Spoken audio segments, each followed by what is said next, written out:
advise that this Epson Kumida here, or our CEO for the sector agency is not here. And so I'm not asking to improvise again. I hear that the coffee, we'll break for coffee and we'll reorganize our consult with our private sector that are here. We will allow some of this example.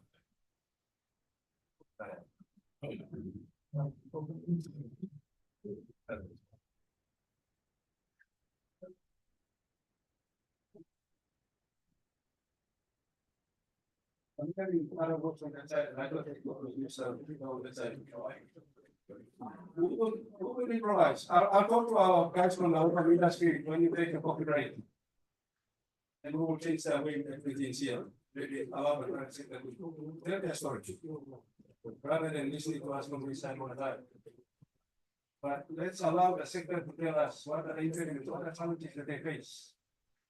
And we can continue the dialogue when the topic team arrives. Is that? Yeah, does that sound feasible or you? Thank you, Moderator. The CEO for office is at the airport together on the plane. Was awaiting his minister, but we go with your suggestion. Let's hear from the private sector today, and when he comes tomorrow, we'll fit him in. Today afternoon he comes, we'll fit him in, or tomorrow morning. But let us hear from the private sector. We'll go by your decision. The secretary has spoken. Yeah. I'll allow you to grab a cup of coffee and then we resume in the next 15 minutes. Yeah.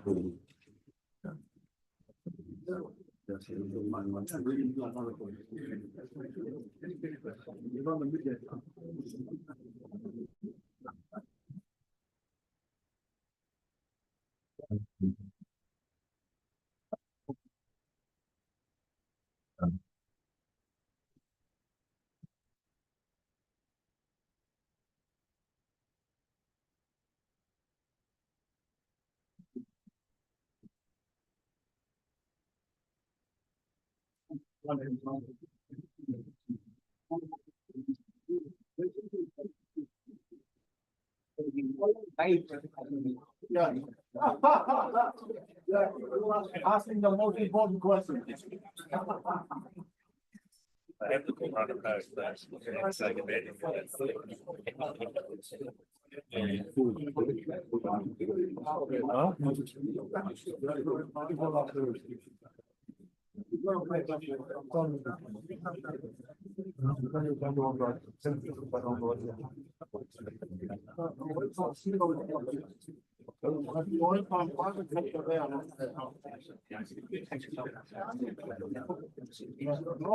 Robert.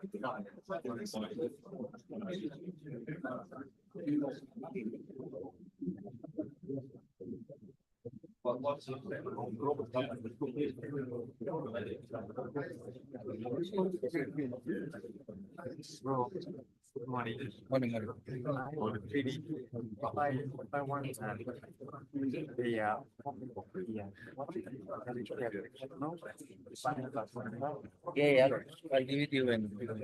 I'll give it to you when this is over.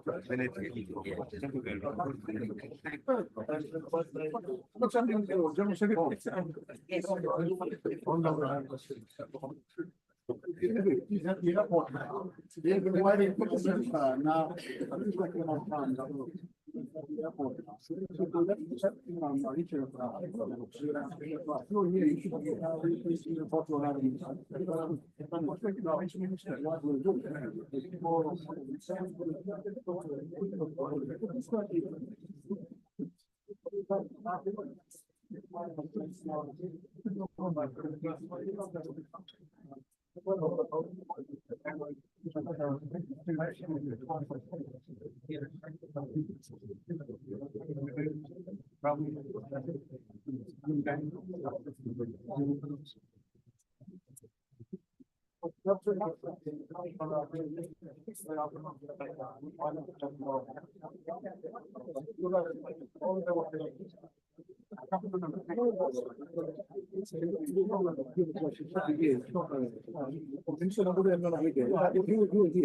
You want to bring his minister?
Secretary, Deputy Secretary Bank, please. We need to, talk about. Why can't the guy come? He did it here last night. Could you, yeah, yeah. Yeah, would you like some? No, no, no. Shouldn't that be a- Oh, no, no. Oh, yeah.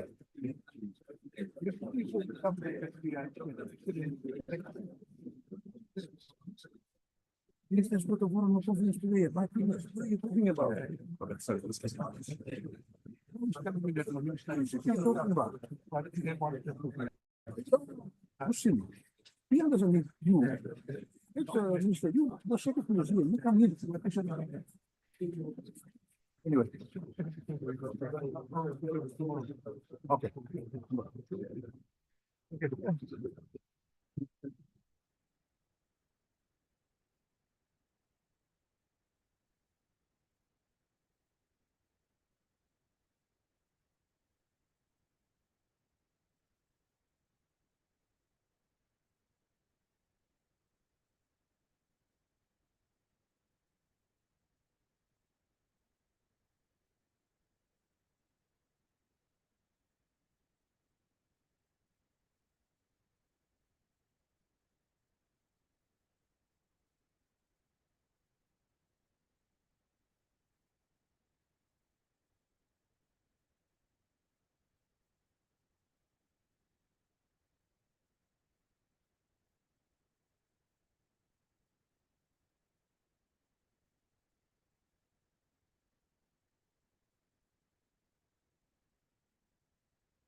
Okay, if I may ask those who are still drinking your coffee to get your coffee and maybe come back to where you sit, where you are sitting. So we can start.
If you all go outside, you can hear.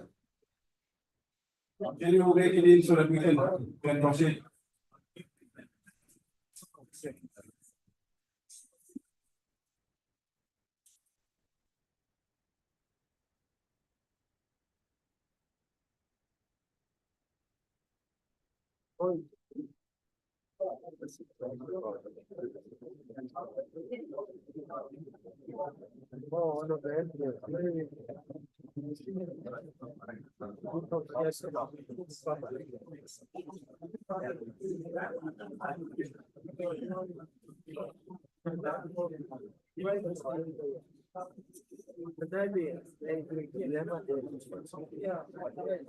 If you always want a cup of coffee, if you could make your way back to where you're sitting, and then we can get this conversation going. What do you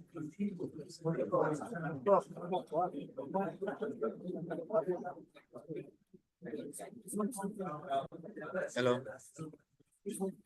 Morning. Mr. Lulay. Mr. Lulay dito. Yeah. Dito Mr. Lulay ah. I'll check it. May come back pa.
Coming from one public last week. The change is that we are helping. So they come to come up with a very great motivation.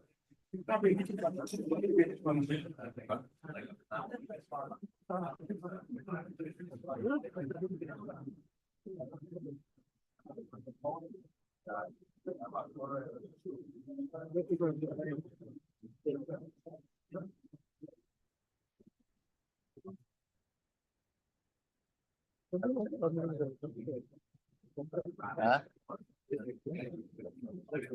Yeah.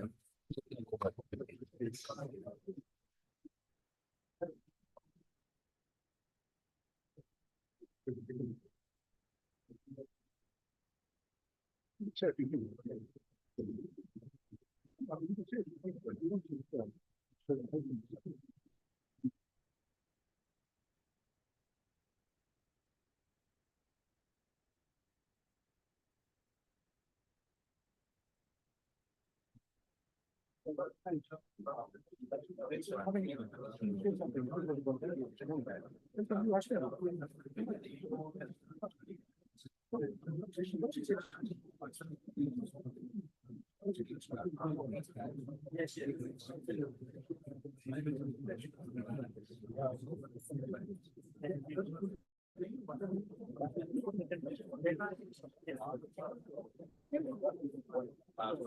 did some yesterday.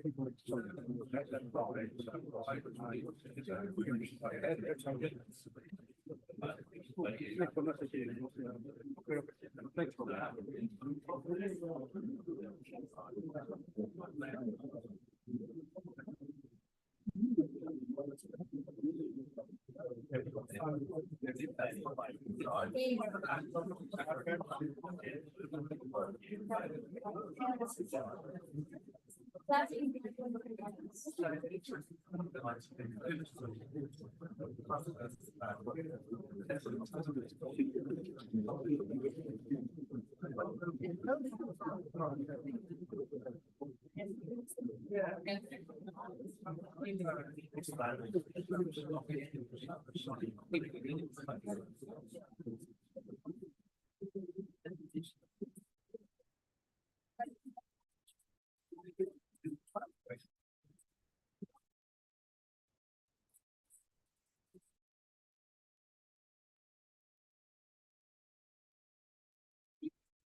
Okay, please, if I may ask, if you want to take.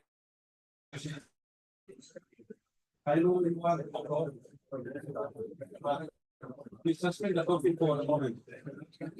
Let's see, somebody has talked.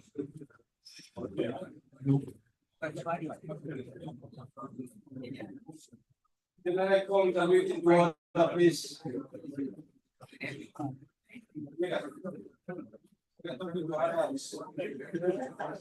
Let's go, please.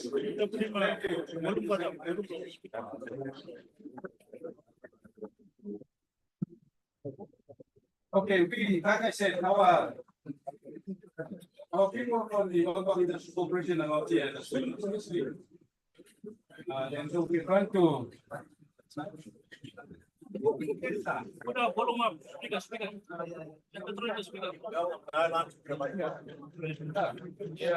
Hello.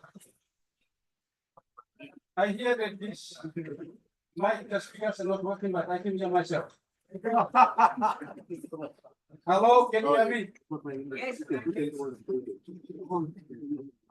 Okay, I was saying that the local industry corporation team are not here. And I've been advised by the Deputy Secretary of Policy that he's just checked in at the airport to come here in the midnight, but they fly. We don't have night flights. Yes, they might arrive in the night, so. We made some slight changes to the program. And I want to thank our industry people who are gracious enough to accommodate for the shortcomings that we have. So last, Mr. Nekara and his people, they could come up and will be the front to. We are reversing the process. We are supposed to present as a program, public sector, what we are doing, so that they can also help us to understand whether we are doing the right thing. We are running in another tangent, they are going in another direction. But Robert has been gracious enough to allow us to, we just told him, just tell us, what are some of the expectations from the private sector from government? And I think, like I said earlier, many times we don't take time to listen. Just before I hand over the mic to Robert, I came across, this is a long story. I'm not sure if Stanley is here, but he was here yesterday. He asked us to come over in 2023 or 2022 to talk to some of the industries here. And Dr. Sibikan, I now the leading for Nari was the acting secretary and the former minister. We visited Maiden Holdings and also went out to Mumen to Janek Chicken. One of the messages that come out from those visits from Stern was that we can fund our own business, we can invest in our own business. And what we are asking is that if the government can help us with the impediments, addressing the impediments that we face. Power, water, utilities. I think that's fair enough. This is the kind of conversation I think we need to have. So that the private sector can tell us what are the impediments that solves business. And I know they may have said this before, but I'm sincerely hoping that the initiative that our secretary and the team has taken will be seen with a degree of faith. That since the Prime Minister is coming back on Friday, as he said yesterday, we should have solutions that we may be able to see and maybe address. In addressing the impediments that a lot of our industry space in areas where the reach of government is short. And so, maybe the private sector to talk to us in this conversation is very important in my view. And let's hear them, let's capture what they're saying. And make it our business to try and address them. I think, I know it's also our colleagues from the development parties who are here. Apparently some of our problems in this country. And I know they've been acknowledged. But it's always great. We have development partners still committed to the sector. To find that's where our people are. They do the hard yards. Facilitate, but in the process we also pay. So without any further words from me, I know you will get tired of me all day today. I will ask colleague Mr. Nkare, who is from the urban industry private sector, to share some of the thoughts and ideas that we may need to take note of.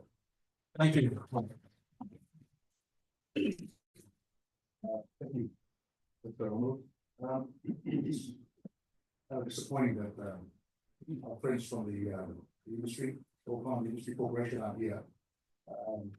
We were hoping you would be here because then that would trigger the discussions that would happen afterwards. However, I think we had a good start yesterday, albeit being a bit late to obviously wait for the boss, Prime Minister, to turn up, and then all the other ministers and so on. But I think afternoon calls off well. Look, the issues that we face in the palm oil industry is similar. It's quite generic to most of the other commodity crops that we have in Papua New Guinea, copper, rubber, so on. In the oil, as you know, we're not just involved in palm oil, we're involved in the production of sugar. We're the only sugar producer in the country. We're also the largest beef producer in Papua New Guinea. And like I stated yesterday, we are grateful for the support of all the government funds and all the assistance that we have been given, especially through the Department of Agriculture, and trying to develop the national agriculture, the new legislation that they're trying to introduce, and then to improve some of the existing pieces of legislation.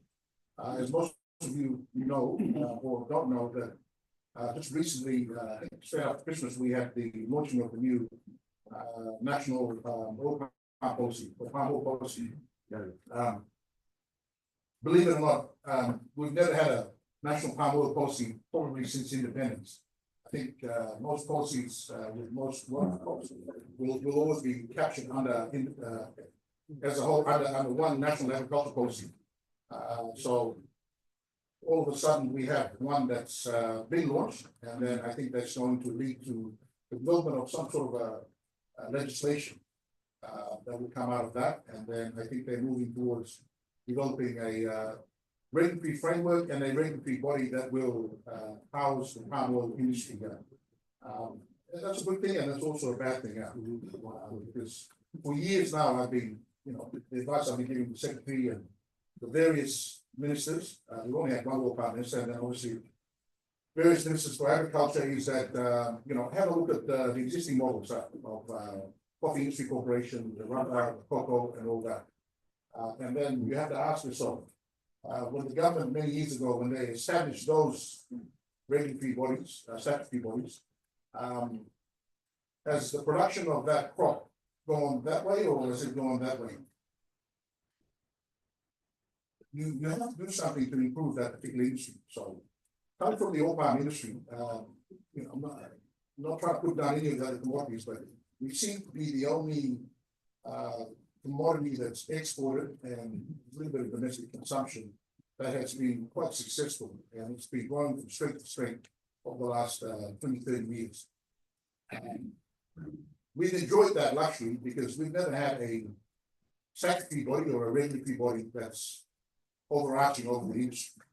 So how we determine our future is based on market demand and supply. That's why we have been very, very successful. Just the company that we work for alone employ just under 27,000 people. We have other players in the game, High Palm, who employ, I think, just under 6,000 people or 5,000, and then et cetera, and then the amount of direct employees and indirect employees and the contract subcontractors that involved in the industry. As you know, if any of you have been to Western Britain, that is economy that primarily runs on the oil palm business. So is Milne Bay. Majority of the economy in Milne Bay, oil, etc. And obviously we've got some business up here in Maka, traveling up the highway towards Rome. So these discussions are very important, they're good. However, we have to, and I'm glad to hear, the government representatives talking about private sector involvement and partnerships. Private sector involvement and partnerships is very, very important. We will not, and standing on what the Prime Minister is saying too, is you're not going to have a successful agriculture industry, even if you can talk about it, you can talk about it till the cows come home, as long as it's a round cow. You talk about it till the cows come home, but unless you put in place the policies and the regulations to encourage existing and encourage new investors into this particular industry, the industry won't grow. Now, Secretary mentioned about with question time, he mentioned fresh produce development. Yes, that's fruit and vegetables, all the rest of it. The need for feeding ourselves is very, very important. We should first think about feeding ourselves before we even think about exporting our products overseas. Meaning we should be able to, and we are already doing it, we're drinking our own coffee and then we send some overseas. I know for sure, I know that we supply some of our oil into the cooking oil market here. 100% of our beef is consumed in Papua New Guinea. We don't export any of the beef. 100% of our sugar is consumed here in Papua New Guinea. We don't export any of our sugar. We could if we wanted to, but you just can't compete with Fiji, Australia, and Thailand. They produce cheaper than us. So I just want to talk about this policy that was developed. I'll be honest, because I felt like when the policy did finally come out, we were never privy to because we had a couple of consultation meetings, and then it just felt like we were forced to receive this document that came out of Cabinet. But that's fine. That's the prerogative of the government. The National Policy on Oil Palm Valley is a government document. However, our input will ensure that the industry will grow, will ensure that you will earn the US dollars that's much needed, and will ensure that employment will grow. Because if we don't have the input, we can't expand. And then coming back onto the basic fundamentals of growing agriculture. I mentioned that yesterday. There's a lot of things that people can say, but we've defined it down to just three things. This is the industry that I work in. Infrastructure, law and order, and security of land tenure. If we can't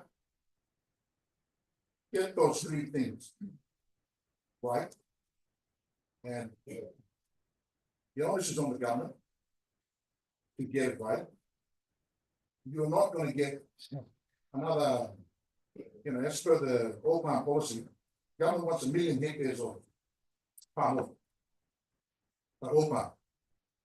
Now, 1 million hectares, we have the land. But then you're talking about customary land. You're talking about land that is heavily forested in some areas. So you need to start talking about certification processes or how you're going to develop that land. We can have land, but unless you can secure it, there's no point talking about putting any development in it. And even if you want to go and do that development in that area, unless we've got, and we all know about the law and order issues in this country, we don't have enough policemen. Police are not properly housed. their welfare is not looked after. It just seems like the best way to keep the police smiling is buy them new vehicles. And I mean, buying new vehicles for police is just not gonna solve the law or whatever. You need to start by training more cadets, things like that. I mean, it all adds up. You need to work on it. And then we talk about the infrastructure. If the government is going to spend billions of kina on roads, bridges, don't just build it into the middle of nowhere. Have a look at where existing places are. I mean, there are some abandoned coffee plantations in places like Cross. You know, coffee people are here. That's like in Okapa, there's some at the back. Seal that road. Coffee people have in service like Rosso Valley, back and it's just plenty of coffee. For the life of me, I don't know why we don't have a properly sealed road that goes all the way there. And I know some exporters that have tractors that pull the bags of coffee, and then obviously, we know the farmers are carrying coffee from mountains and all that sort of stuff. They are down in Millen Bay. Yeah. I know for a fact because I just bought some coffee from Madame personally. So when we talk about infrastructure, you need to put the roads into those areas. I get it, that there's a need to open up some corridors where there's some village there. And the people there haven't seen, Honolulu White Man, or they haven't seen electricity or whatever, and, you need to get to them now. We get all that. However, most of our agricultural commodities, like one of our senior head of plantation has mentioned to me that he was telling me today that if we could access all the VOP, all the village oil palm in Western Britain, I didn't even know about this until he said it. If we could have access by road and bring all that fruit in, New Britain palm oil in Western Britain would not have the capacity to produce all those fruit. So meaning because we had no access, there was no need for us to build another mill or expand the mill. So there's nothing, you're talking about crop, and you're talking about agriculture, you're talking about people that have been doing this pre-independence. The crop is out there. We need access. Plus, you need to protect your farmers, their families, the kids that go to school, the law and order. Because most of the big companies, even though they're producing a lot of FX coming into the country, we still live in fear.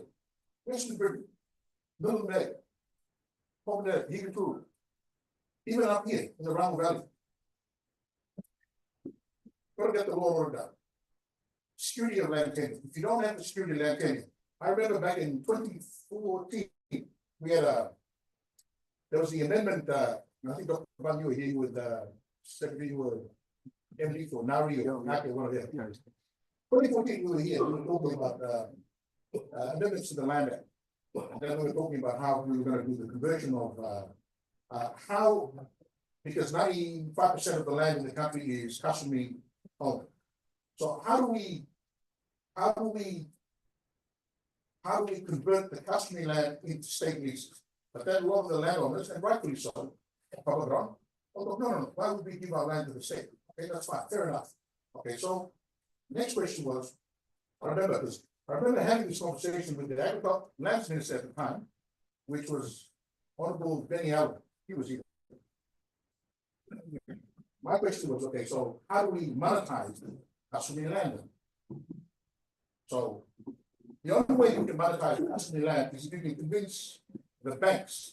If you can't convince the banks to take that big split up and say, yes, we like that.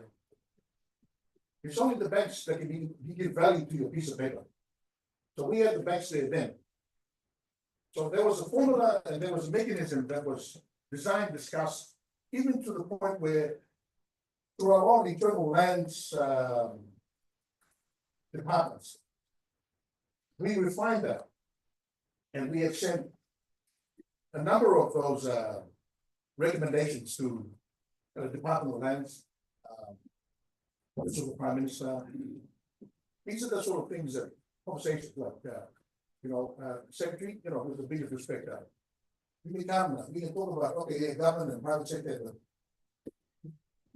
we do get good recommendations, it's just that nothing happens. And then, we have these wonderful get-togethers, seminars, and I'm sure we will have another one, but I hope we can get something out of this one. Like I said, like this is, I've been doing this for, especially for the oil palm industry for almost 16 years now. We didn't know, and apologies, we weren't told that we were gonna do a formal presentation, so otherwise we would have put something up on the screen and then come up with some proper statistics and explain, how we operate and then some of our recommendations to policy and then legislation. But dealing with land, customary land, we have had the discussion many times. So those are the three things, fundamental things that I think, and speaking from the industry, that we're involved in. Please don't take this that I'm representing coffee or anybody else. Whatever's coming out of my mouth is, it's for world power. So we, and that's how we've been operating. Apologies, everyone. If I missed anything, we were unprepared. We did not realize that our OPIC General Secretary and his team were not going to be here. We were actually just ready to ask some very difficult questions if he was here. But he's not here. That's okay. He'll be here tomorrow morning, so we can continue on the conversation. But other than that, look, the industry that I operate in, Secretary, and all the government people and donor agencies here, we are here to help. We have made some good recommendations over the last 15-20 years. After a while, it's almost like, well, what's the point? Because if nothing happens, then you just feel like, well, what's the point? It is a good industry. And like I said, we are the largest employer in Papua New Guinea, second to the government, with just under 27,000 people on the payroll. Our industry export revenue is quite significant. We are the, after the oil and gas and the mining guys, Nippon Palm Oil is the largest US dollar earner in the country. With our palm exports, not only just palm oil exports, we export a lot of ethanol. So that's high pure grade ethanol, which Korea is Korea is our biggest customer. Yeah, so that's something that this particular company does. And yes, the question is, can you get bigger? Of course, New Britain Palm Oil can get bigger. Just got to fix the infrastructure, get the law and order done properly, and security of land tenure. This land ownership and land security, that's got to be Secretary in the. I mentioned that we've got to capture everything in. Land is also going to be in there because that's important, and how we deal with our customer animals. If we can empower them, and if we can monetize, give them the ability, give the landowners the ability to monetize their own land, talk it out. Everybody and anybody will be developing coffee, cocoa, copra. Right now, it's quite difficult. Some of you that are in the plantation business here, and some of you are landowners. Most of you are landowners here. You want the power to be able to say that my land is worth something. Not because it's inherent to you to own and love your own land. It's because you can actually earn some money from it. And then you can add some value to your land. So we have, Secretary, I'm happy to share the stuff that I was selling over the last 18 months. The team, they all know about it and they get sick of listening to me talk about it. So, but sorry, that's unscripted, unprepared, but that's in terms of the oil palm industry. We're always happy to help, and my good friend here, Deputy Secretary Dyke, we see each other all the time, and so on. Yeah. So anyway, thank you. Good morning, everyone.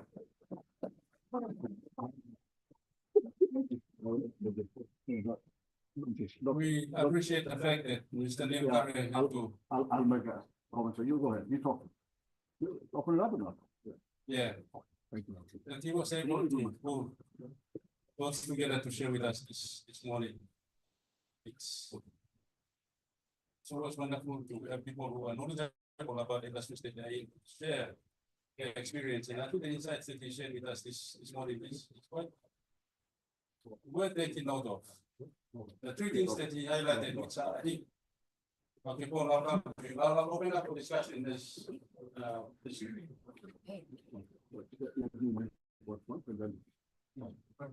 I'm hearing different signals. One of our colleagues is not hearing me. Secretary wants to talk, and I see Paul putting his hand up, so. Yeah.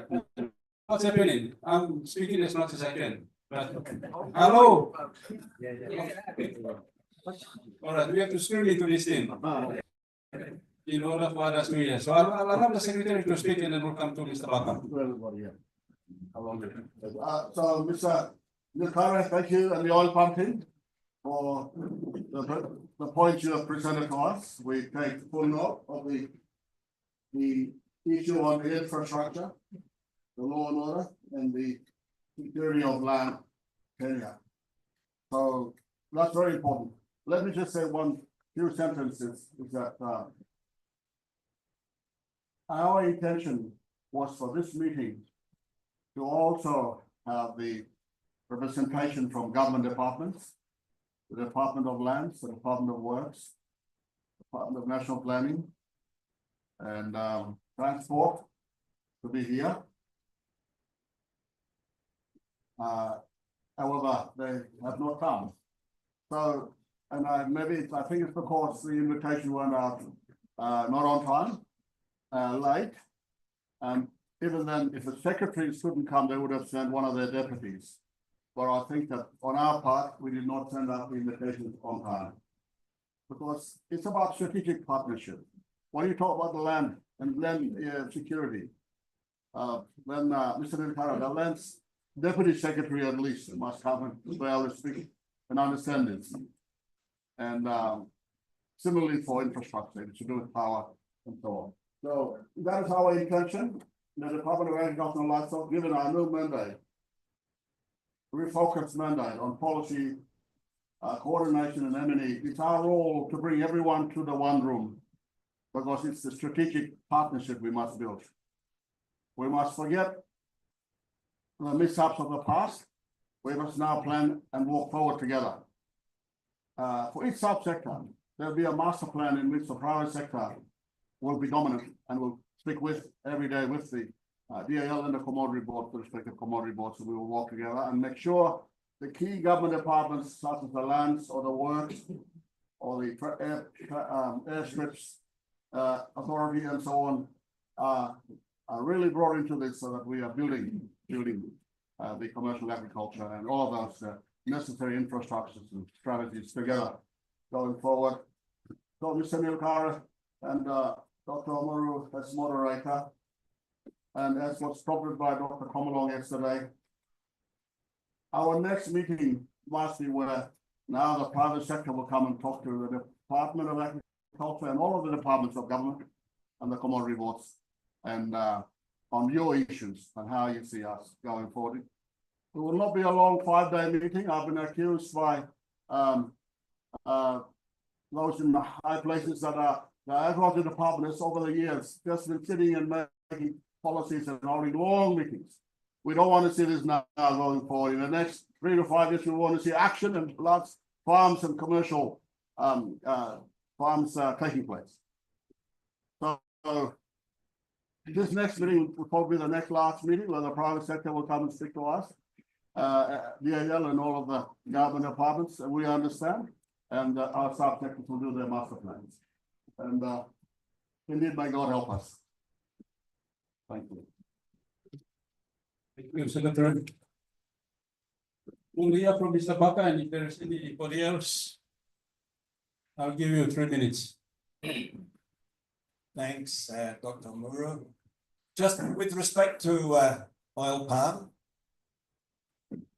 and the background, looking at the oil palm policy, it states, for example, in the Minister for Oil Palm's opening comments, that oil palm never had any government policy and government position. Well, fact is a fallacy. Right from the start, the government was very involved in oil palm and the development of oil palm. Right from the start, there was a policy to do with the development of the industry. And government participated in two ways. One, with all the initial oil palm developments, it took a 50% shareholding initially. And over the course of time, it sold out its shareholding. New Britain Palm Oil came in first. Later, it was late Sir Julius Chan went to enormous effort to try and bring in an additional party, and he brought in CIPEF that invested in the Hagi developments. What the government did also, of course, was with international development partners. It established the settlement schemes and the outgrower schemes and got funding from both the World Bank and the ADB to support those developments. But the critical part was in terms of government setting the systems, it designed a mechanism where government would enable the private sector players and the smallholders to actually be the investors and develop. So it was an organized system, and for the smallholders, it was in facilitating the land arrangements, but facilitating the financing arrangements, largely with the development bank or the rural development bank, whatever it was called at different stages, enabling them to be able to borrow for their developments and then subsequently. So the whole thing was actually orchestrated, but it was orchestrated to set the platform for the private sector to do the investing, whether it's the large holders or the small holders. Later, it also set the pricing formula. The pricing formula that was applied in a different way to the different projects, together with the stabilization mechanism, it started to fail in the late 80s because the prices of oil palm went down, and at the beginning of the 90s we had to do the first major review of the pricing formula to make sure that there was a fair arrangement and that smallholders weren't having to sort of subsidize themselves through their stabilization, and even to, we even went to a point where we actually had sub-zero prices. And then it was looked at, how do we actually facilitate the industry in a changing market circumstance? We need to sort of facilitate that the farmers get the right price for as a needed inducement for production. No one's going to bother producing something if they're not going to be paid for it, of course. Well, what else could we do? Well, we've got a top-class research institute, OPRA, but we need to do something that will actually facilitate also extension, because the extension system under government was starting to fail, being politicized and so on. So OPRA was established, OPEC was established, and there were a lot of consultations, and explicitly it was decided not to have an industry corporation that was controlling the whole industry, because the industry was actually performing quite well in terms of its management with the private sector. So it was designed to have a system that was going to be only undertaking extension with the smallholders, but locally controlled on a project by project basis, with the farmers, the companies and government participating. But for very good reasons, it was felt, no, we don't want an entity that's going to be a controlling body or even doing the research, because OPRA was already there and performing well. So that was the design. Now, as years went by, we started seeing other players coming into the industry, because the big players, New Britain Palm Oil and Hagi, in those days, there was also CDC, of course, was in there, and so on. It was recognized that they were then having to meet the market demands and access to the markets, and there was concern on environmental standards. So the RSPO was set up globally, and you had to meet heightened environmental, forestry, as well as social standards to be able to access markets. But then we started seeing these new entities coming in that were basically wanting to do logging and using oil palm as an excuse for logging extensively in SABLs and so on. So at that point, there was a need for standards for those entities that were not already members of RSPO. And they wouldn't be able to become members because they were actually starting off as logging entities. So there is a need for a regulatory entity that particularly handles those projects that are not RSPO companies, but brings them to the sort of standards that is required of RSPO members, and to try and be able to access markets. But it's a retroactive exercise to try and bring up standards. So there is an important function for regulatory, but it's got to be carefully designed and applied so as not to become a new burden upon an industry that's performing well, but is going to be managing and controlling those newer entities to bring them up to sort of social and environmental standards, which by and large are being applied in the RSPO projects. So a few background comments. Thank you, Paul. I think we needed that kind of institutional, brought to our attention, and thank you, Paul. Paul has been around in the sector, and the first time I met him was in the Prime Minister's office. So this time, and it's really good to hear from somebody with that kind of background to give us why industry structures are what they are today. And to put it into context, we do respect what the other communities that are here. Robert has already shared with us some of the states. Oil palm industry at the moment generates in excess of more than 2 billion in the agriculture space. And it's contributing more than about 60% of the agricultural revenue, export revenue. And so we need to ask ourselves the structure of the industry and what we are doing in different sectors. Why is this industry successful than the others? And those are not questions that we need to ask ourselves in this kind of forum.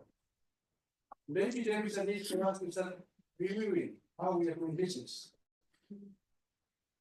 I understand the structure of all the other sectors are different. But it's something that is worth considering maybe in this forum as to how we do business. Because the stats are there. You cannot argue against numbers. The numbers are there. If an industry is generating more than 2 billion annually to the economy, and the arrangement that they have, then it could be worth looking into what's going on. Who is doing what is the magic there?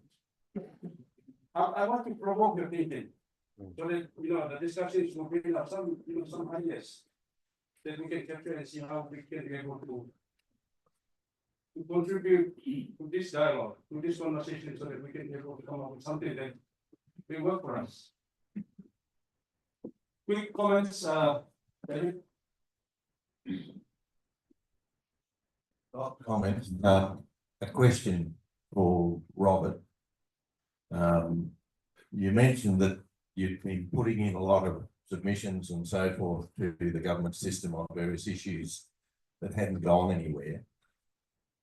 Do you have any advice or thoughts on how to change that around? What needs to be done in terms of the system to change that around, so that we have a situation where government, instead of bringing industry to government policies and government processes, the government processes are going to industries and saying how can we help and where should we help?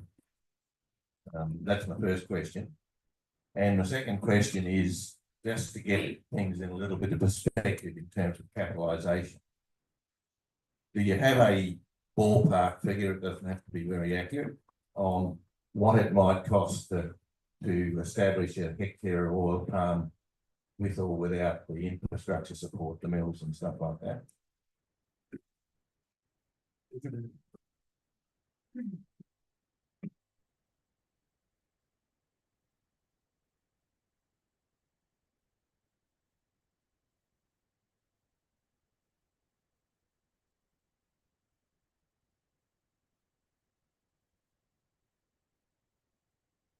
So the first question is. I think. Back in the old days, and when I said back in the old days, I think I was probably still in primary school, or high school. They used to have a, like a one-stop shop. So now we have to go to 4 or 5 different ministers and individuals. So if we're in the business of agriculture, like I mentioned yesterday, the secretary should, we should just, and we try to develop a new block, for example, I'll get it back to the second question. We should go to one place and say, hey, we have a solution to how to clear up and fix the customary leases. So we should be able to just go to, and we're in the business of agriculture, if we're in the business of oil and gas, there should be an oil and gas avenue. We're in the business of something else, whatever it is, whatever industry it is, fisheries, for example. So if we had a one-stop shop, it'd be easy, because then I have just one email and we can talk to 1 or 2 different people. And then it's easier. Because I don't want to talk to ministers, because these are political heads and they're in charge of policy and all that. The actual managers of the departments are obviously secretaries and the deputy secretaries. For companies to go directly, talking to ministers directly, is totally wrong. Companies should not have access to ministers. Why should we? I should have a direct line to, which we do now, which we appreciate, to the Secretary for Agriculture and the Deputy Secretaries. We have the direct line, then obviously we have direct lines to the heads of the commodity boards. But quite often, all the powers are held up with these, the ministers. So sometimes it's difficult for even the public servants to actually do the job. I mean, these are just management implementation things that should be done, and it should be done at that level. There is no reason. The only time that I should be seeing a minister is at a cocktail function or at a dinner or something. Or if I could go and vote for him to get back in, something like that. Otherwise, there's no point. We shouldn't be. I shouldn't be having private dinners with ministers. I mean, that's wrong. I don't want to do that. But I'm forced to do that. For the simple fact that, the system is that way now, that we have to try to, we will give 120% for the secretary to try to create a new legislation for agriculture or a department of agriculture that is conducive, because agriculture is the foundation. When the oil and the gas and the gold run out, we're still going to be eating, but the land's still going to be there. I think this is a 100-year-old, 200-year-old industry. We're going to be building for tens of thousands of years. So it is an important department. It is important that whatever new legislation is being introduced, it's not properly.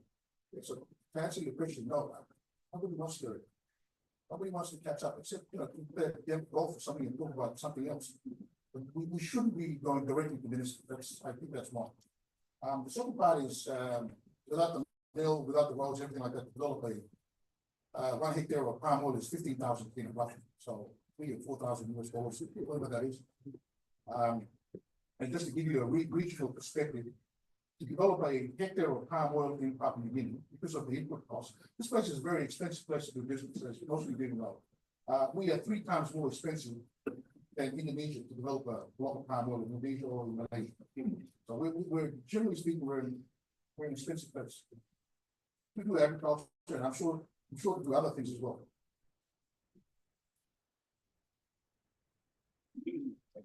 Thank you, Robert. I saw some heads at the back. Okay, we'll go through. I guess, and we'll do another step.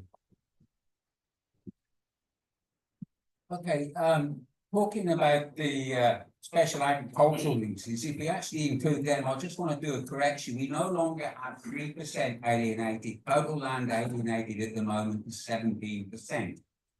I think that's correct. The other thing I'd like to ask, are the smallholder blocks on CLUs or ICLs?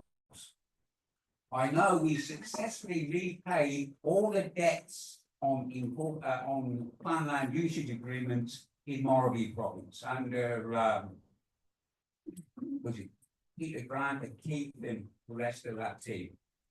So I'd just like to know, for my information, how much of oil palm is on incorporated land groups and how much is ILG? Thank you, Robert.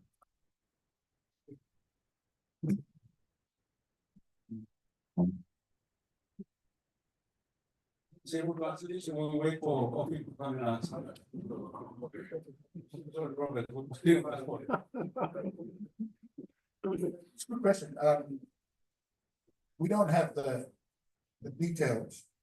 But know that on average, 70% is a state. That's all by the company, Yeah. all state leases.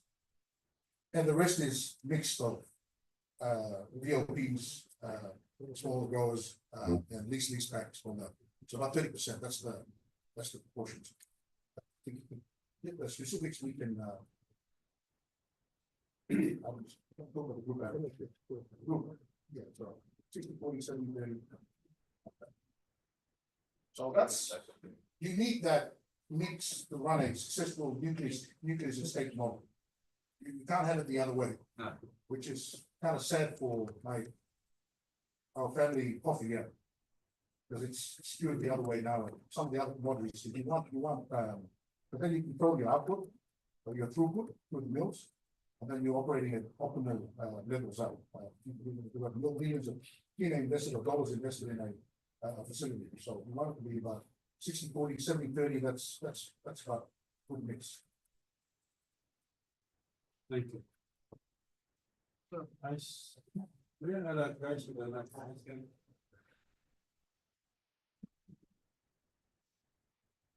Good morning. My question for the oil sector is two questions here. Number one, what percentage of the oil palm export is foreign company export, and what percentage is from our PNG exporters? That's number one. Number two, out of the 2 billion or the annual income from the oil palm export, how much percentage of that reaches the farmer? What component of the export goes direct to the farmers? Thirdly, something for the commodity export commodity sector to take note of is the number of funds or the incomes that we generate from our export. Are we also monitoring the total export from that goes out of Papua New Guinea and the funds coming back? Are they equivalent to the exports?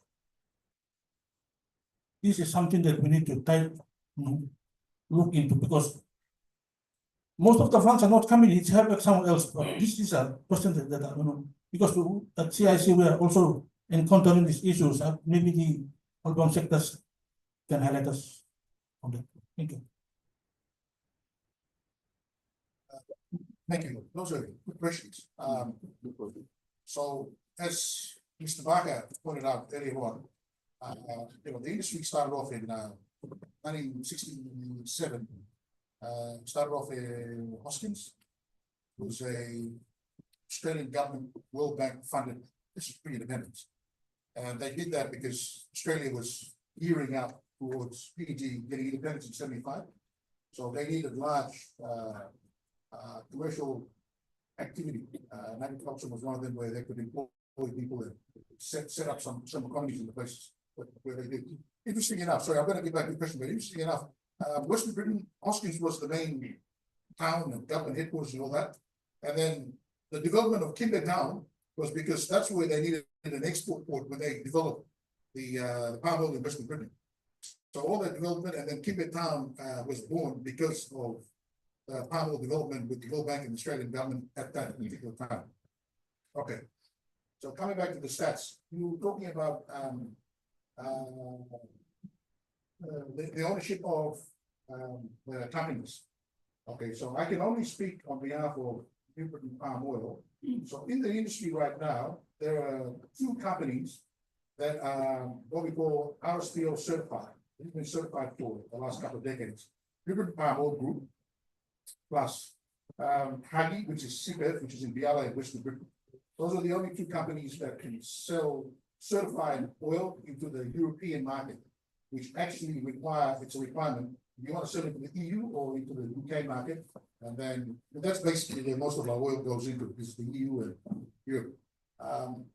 Hagi, way back as early as 2002, Hagi, my good friend, Ambassador Yogo would know this, because I was involved in that transaction. Hagi was, owned by a company called CPEF, and 20% was owned by the independent state of Papua New Guinea. It was the shares were held at IBC, fully consolidated, it's called that now. So back then, during that period, Liberty Palm Oil was a listed company. It was trading on the Pomp Stocks and it was trading on the London Stock Exchange. Meaning NASDAQ, number one super, government of Papua New Guinea, Western Britain provincial government, everyone owned shares, mums and dads, everyone. Everyone owned Liberty Palm Oil. The government at that time decided that they wanted to raise some funds. And the good treasurer, which was the member for late at that time, Mr. Honorable Bart Filman, basically gave some instructions out. So one of the assets they sold was the 20% of Hagi, which the state owned.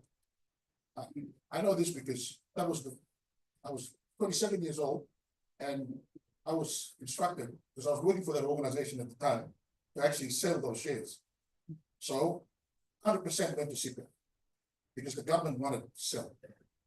Fast forward about 2015 for Liberty Palm Oil. There was a large shareholder in there from Malaysia called Kulim. Kulim is Kulim is owned by a provincial government in Johor. The government of Johor in Malaysia, through their business arm, they own 30% of NPP Oil. It's only 30%, the rest was owned by PNG institutions. They accepted an offer from another buyer in Malaysia. The offer was so good that even the NAS funds and the number one supers and everyone, well, PNG institutions basically said, hey, people about Simslatu, everyone wanted to get paid out because the offer was that good. At that time, I was looking at the Palm Oil then. Personally, I encouraged the Western Britain provincial government. I said, look, don't sell your shares, just keep it, because obviously it's gonna. But the offer was so good that it just caused a ripple effect. Because they had to announce it on the London Stock Exchange. Obviously, Pomp Stocks closed up, everybody got its money, everybody got paid out. So once you hit the 80% threshold in terms of selling the company, after 80%, you can't hold it back. It's a requirement that you have to buy 100% of the business. So Liberty Palm Oil is owned by a company called ST Guthrie, the world's largest oil palm producer. Their original intentions was not to own 100%. They actually came in here in 2015 looking for 51%. But because the offer was so good that even our own NAS fund and number one super Western Britain provincial government had to take the offer because I think they were paying, I think, double or 3 times more than the market for the shares. So the value was good at that time. So now we're in a situation where Liberty Palm Oil is 100% owned by ST Guthrie, and Hagi is 100% owned by CPEF. CPEF is a Belgian family company. I think there must be some connection to the royal family or something like that. So that's you're talking about the ownership, and then that's that for the RSPO companies. And then we've got other companies which Mr. Mark was talking about in terms of after logging operations under SABOs.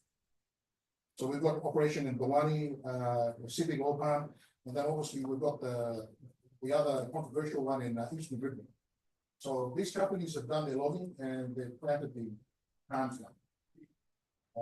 The issue with obviously the reports out now, I think I can, it's public knowledge, I can say something. So issue with Eastern Britain Oil Palm is that the pricing for the fruit, the FFB pricing that they were adopting, is not what the industry was using. So they were underpaying the growers, but it's actually not their fault. because it was the Department of Forest that getting the license to clear. And then under the same SABO agroforestry arrangement, they got the approval, not through the Department of Agriculture or anything like that. It was just a forestry thing, and then they planted palm. So under that arrangement in the project agreement, they had no way of knowing what the pricing was. The only way that you can fall under the FFB pricing formula, which is transparent thing which the government of Treasury and everyone, it's not a pricing formula that the companies put together. It's managed by National Commodities Working Group, the Treasury chairs it, the Agriculture Department, everyone's in it. Is if you were declared a palm oil area under Section 2 of the OPIC Act, the Minister for Agriculture, or now the delegated minister, which is delegated powers to the Minister for Oil Palm, he has the powers to declare an area and then have it gazetted. Once that area is being declared and gazetted, then the sanctioned FFB pricing formula will apply to those areas. Which is another thing, we can, you know, when we, because I chair the Palm Oil Producers Association as well, so all these companies, I mean, some of the advice I've been giving you is that we need to declare those areas. I know that, you know, whatever logging operation, the fact still remains that there's still, you know, there's still palm oil trees on the, there's still palms on the land, and those areas need to be declared. Once they're declared, then you can apply the FFB pricing formula. Because they're not declared, they could sell it whatever rate. So the rates that they were using was the royalty rates they were using to pay for the trees, whatever it was, yeah. Trees, or however the forestry people work it out. They weren't using the formula that we. So therefore, you guys have probably seen it in the papers. There's a penalty now that's been applied to Eastern Britain now, 34 million kilo or something. So it relates back to that. I mean, these are things that we could have worked through if we sat down and had a bit of a discussion. Like I said, it's covered already in the existing. We don't need a new act. Section 2 of the current OPIC Act actually gives the power to the Minister for Agriculture, Minister for Oil Palm, to declare an area. And then the pricing formula is something that the government is in charge of. It's not the company. We're not in charge of the pricing formula. Did that answer all the questions, or you? What percentage of that to be locked in and goes to the farmers in the field? What the second question? Of the children that we are talking about, let us still be proud of something that we are working for somebody else. The industry must be owned by the people of Papua New Guinea. So what component of the money that comes back to the farmers? That's my question. Second question, please answer me on that. So the farmers own their own land. Let's be clear with that. Farmers own their own land, so they can own it. They can either plant palm, or they can plant cocoa, or peanuts, or cocoa, like a farmer. The development of that land is at the agreement between company and farmer. And like I said, it's not all the land. Most of the land that the companies that are properly certified operate on, you know, it's about 67%. Okay, so the farmers, what they get is based on the FFB pricing formula and the world market, because the calculation includes the world market price, and it's a formula which needs to be reviewed. That pricing formula has not been reviewed since 2014. And we've requested, and in Secretary, you're aware of that. I mean, I've spoken to the minister many times about having to get KPMG or Deloitte, somebody to come and sit down, form the committee, redo the pricing formula review again, which the farmers want to see the pricing formula review. Now, we own the company. We were very, very proud of it. Somehow back in 2015, our NASFAN, which I contribute to, and number one supers and all that thing, just decided to sell this rates. I mean, it's just one of those things. It just happens. It's business. So. Yeah.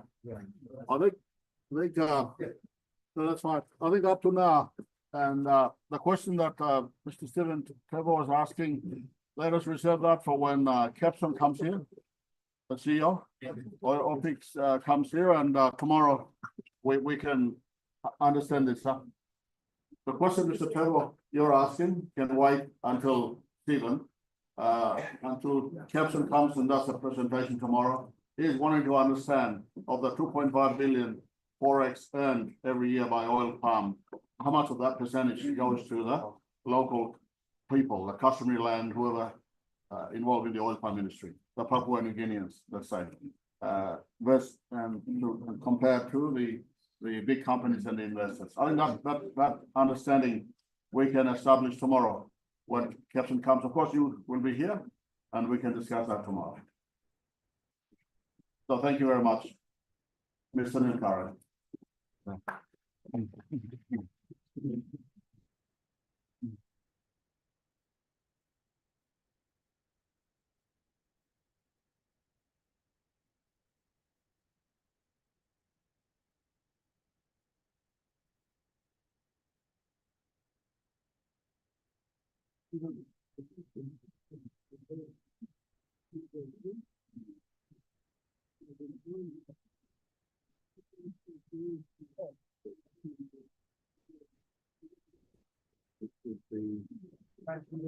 The business arrangement, whatever it is,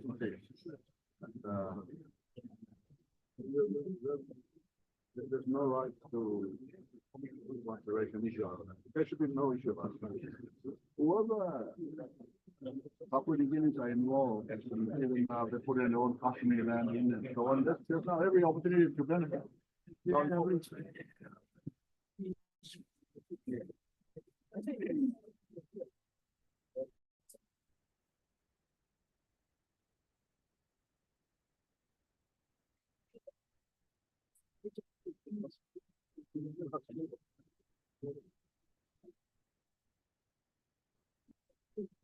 Sorry, I just wanted to move in the pricing formula, there is a split. Yeah. On the FFB, 43% goes to the smallholders and the 57% because they goes to the company because of the costs incurred in the arrangement. And that is what Robert is saying. That has not been reviewed since 2014. It's something that I think we can pick up on next part of the Yeah, I've already written this down. I've written it down as a resolution. Okay, good. Okay, I think. No.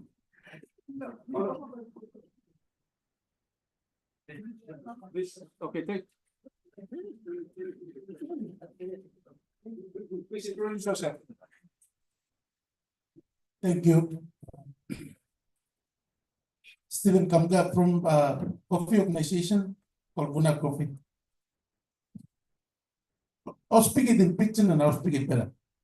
Go ahead. Me like Dr. Glo. Me feeling was a one plus something me make him. Now me wish was this is something will make it in 1975 so that when I'm starting me doctor where me playing up now. Me former planner bro Joker. And now me farmer bro coffee. Okay, me like referring to bro. One block, brother from me plus same talk law. Public investment program PIP. And we have plenty resources for the country and sit down lobster. Me former planner so me start plenty money sit down the PIP. Now plenty middleman or power some money. Now me come lower palm now brother doctor me feeling was plenty of number man only benefit law. Me project owners now or resource owners. Plenty resources owners will come low helping me project owners. Now me stand up me talk me one block 22 lead partners law. This is a country me work now what I say Bunaga. Mr. Mitchell PhD program funded by World Bank. Now mix me that the 1,000 na me deliver sample model or structures law Jimmy. Now program law PhD me looking was a good. Was no planning Namel Namisa. from World Bank to government to Department of Agriculture, that's the CIC to the farmer. Road so but no at planting amendments. Now on the Nubla agriculture planning Nubla making from the resource owner direct to the project owner, Nubla must operate. People like that planting on amendments. Namio Mino background name leader man no one politician from Nubla subletters. We must talk straight of planning of politicians from Nubla Namil Mansa. Now Robin and Proctor all Pammy that's we call him name or POC na NP even talk to a plenty of board of directors or benefits or contributors or sometimes not around the street of public system. So we have a big problem with the middle people, middlewomen. So now what the agriculture department people are making resource owners to the project owners. Masculine amendment. Let's do away with middle people. Okay, let me say it. So resource owners to project owners, then our government comes in. We achieve what is really update. Okay. If it was done in 1975, we shouldn't be talking now here. We're supposed to be better than what we are now. Let the background come up from Namelman stuff. Okay. Take me as an example. Me provincial planner, now me losing me come up farmer now. I had this experience. When I was a provincial advisor planning, I got access to PIP. Now as a farmer, I can't get access to PIP, but PIP, that's where most of the public resources sitting there. Once the planner state talks to the people must get organization where must manage public resources now. From the resource owner direct to the project owners. Now you missed out plenty of public servants for public this country. You mean there's nothing around. You mean only 1%. Thank you, sir. Thank you. The point is noted. I think I'll take few more from this side before we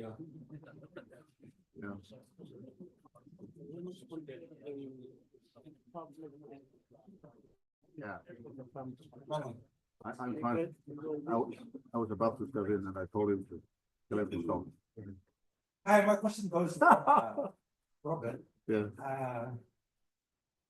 I was at couple of weeks ago with the delegation from Young man, put the mic close to your. Hello, We're not hello. gonna hear you again. Yeah. My question goes to Robert. I was at Mosa a couple of weeks ago with a delegation from Indonesia.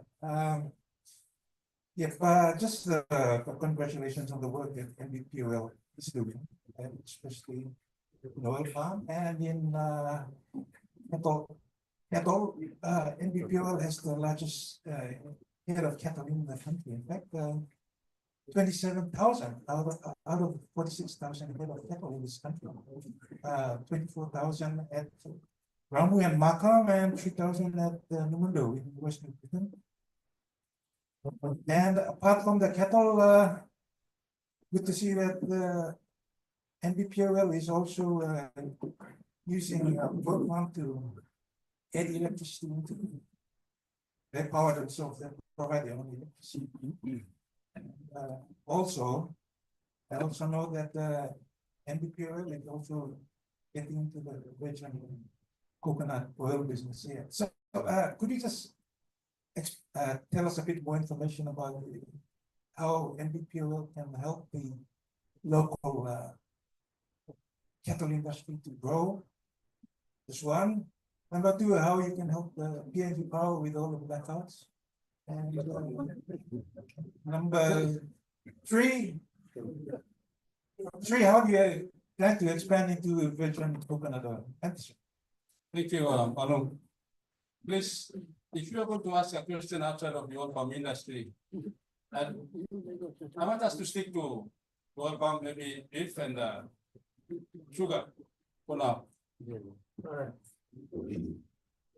Madam, thank you.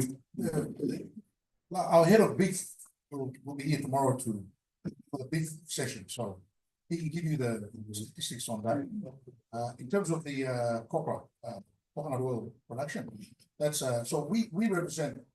There's two parts of the NPO business. There's the upstream and the downstream. So us here, we represent the upstream. So we're the plantation and we're the crude part of it. The coconut oil production is the refined part, which is the downstream. So we've got a big operation in Buka. We don't own plantations or anything like that. We just buy off Buka mainland, and then there's a operation in Medang, and obviously they just buy around the surrounding copra plantation. So it's just, and then they process. It's about all I know and all information I can give you on the coconut oil business here. But I know that we account for right now. We account for 60% of all, almost 60% of all coconut oil exports. I think is derived from our subsidiary company, which is called SD International. SD Oil or International. Yeah.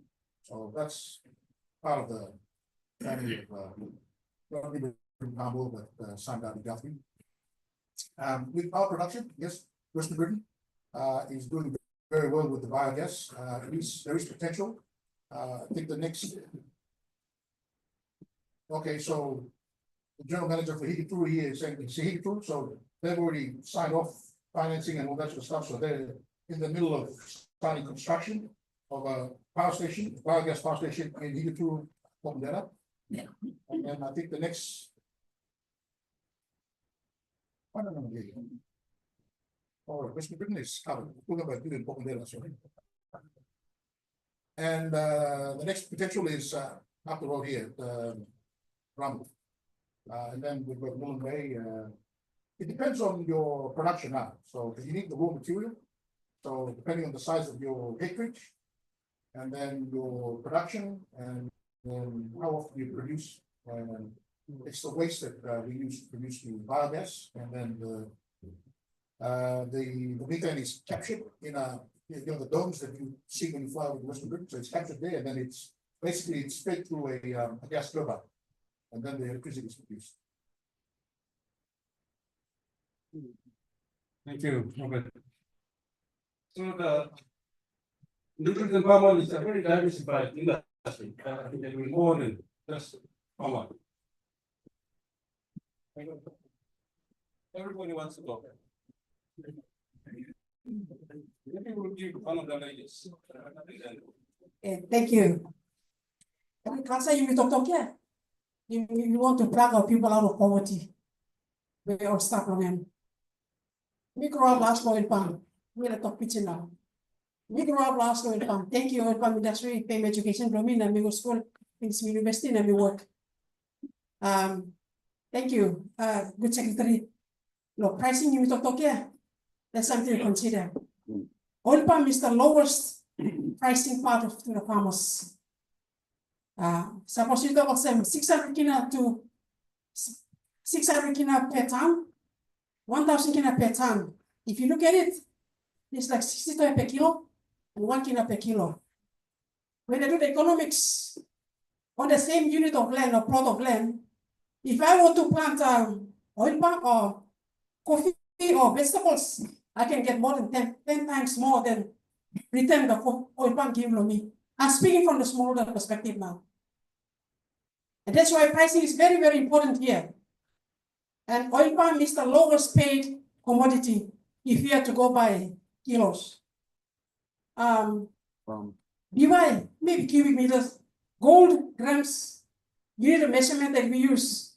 But I want to know why oil palm is paid in tonnage, while other commodities are paid in kilos. That you need a measurement here.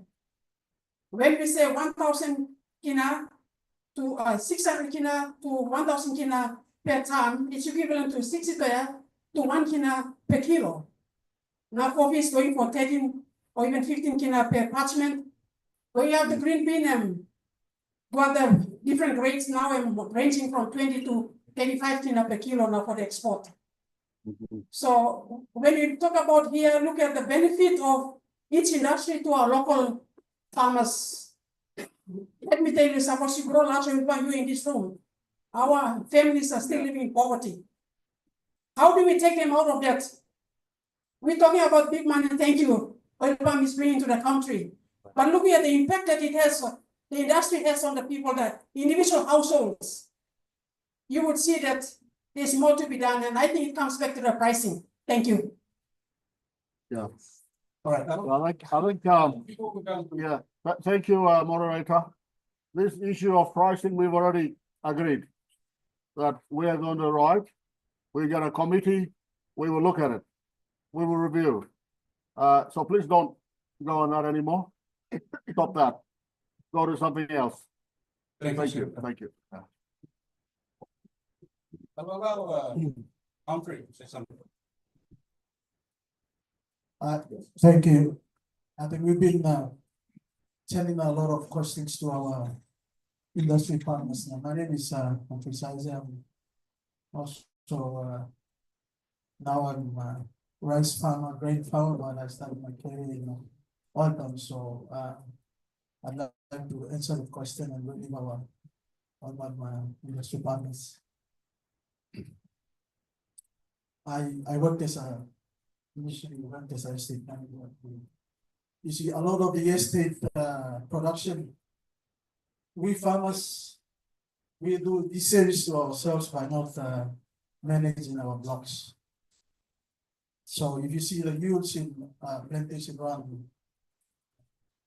blocks, they're getting high. Why are they doing that? They apply timely oil palm inputs like fertilizer, so the yields are up. Time you go to ask for palm law on smallholder blocks, people are looking on heap fertilizer bag and sit down stuff. Okay, those fertilizers are not applied. So I know, and I'm from oil palm province, so there are some farmers who dedicate themselves by cleaning their blocks and applying fertilizer, following the advice of the grower services. And you know what they do? They got a lot of money. They can earn a lot of money. So look at average yield on a smallholder block. Maybe in New Island would be around 11 tons, maybe 10 tons. Maybe in Millimay would be around 15 tons. Oro might be 15 tons. Maybe on the plantations, they're looking at 24 tons. So you look at the yield gap there. You just have to clean, maintain your palms, apply the fertilizer. Then you get the money you're talking about.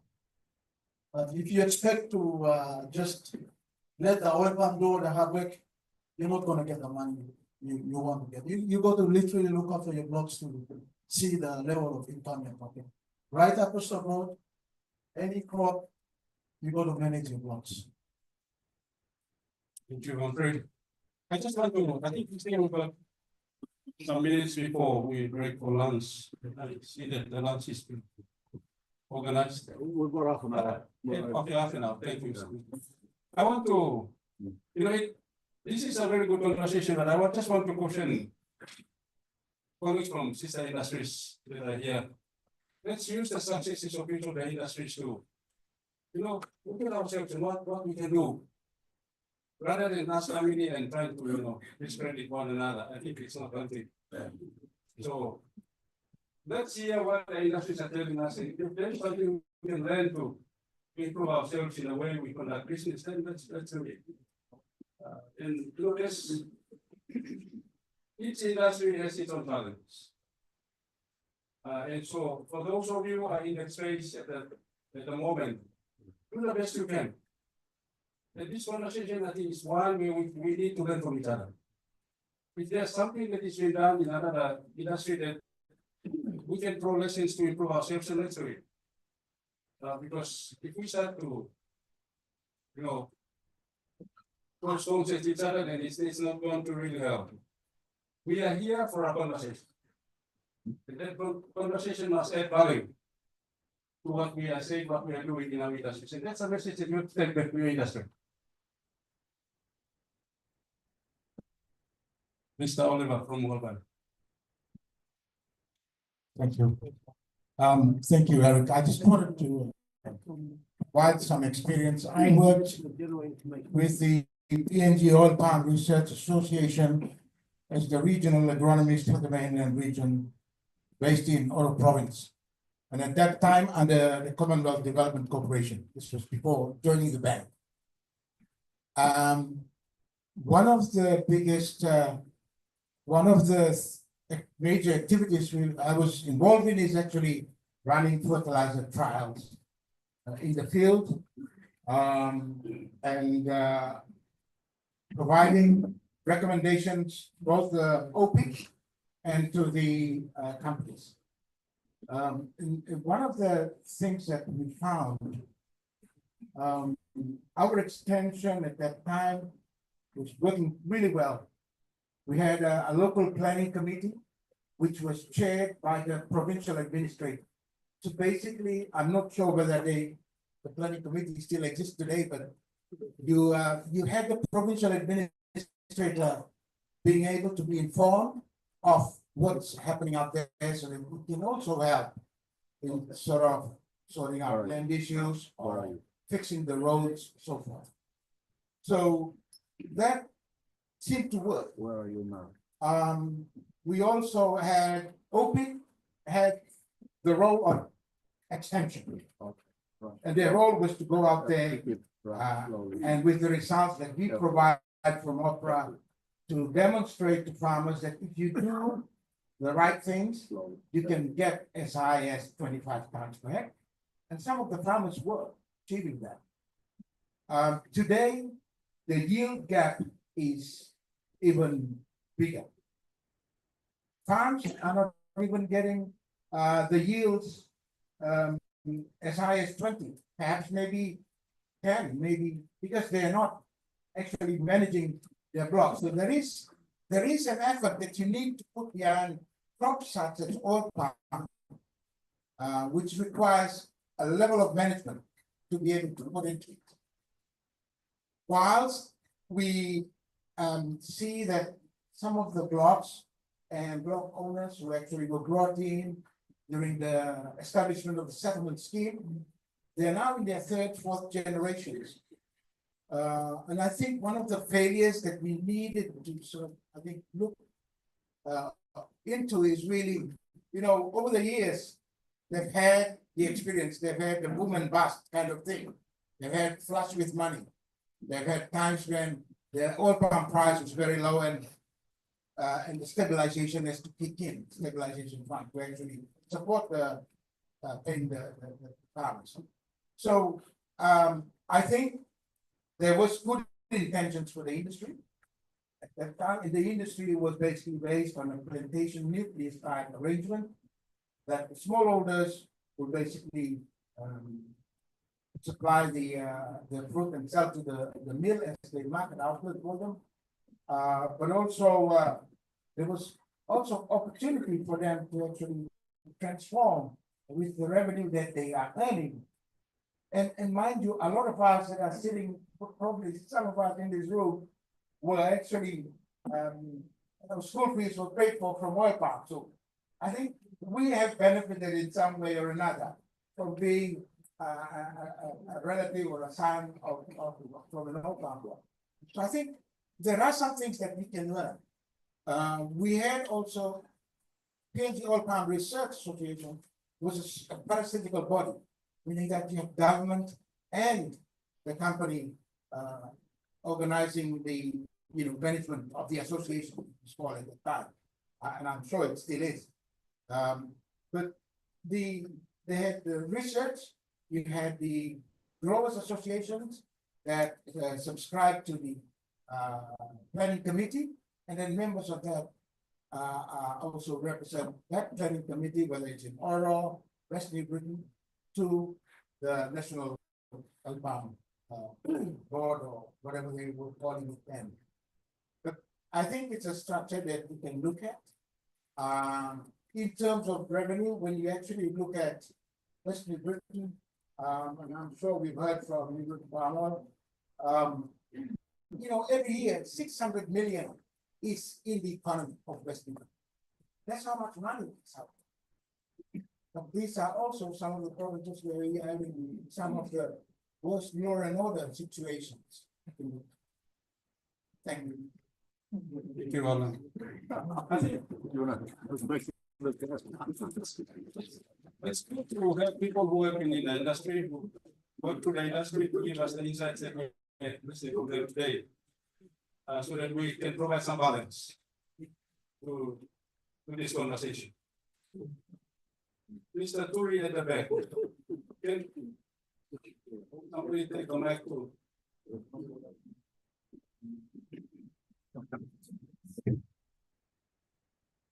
In the mic, but halfway. I was going on it. Yes. Firstly, Secretary Brown and the department. And that goes to the consultants who have produced these sectoral plan. And the key deliverables, what is expected of each commodity, our development partners and private sector, and bring everyone into this room and going through that plan and what is expected of every actors in terms of their functions and responsibilities and resources.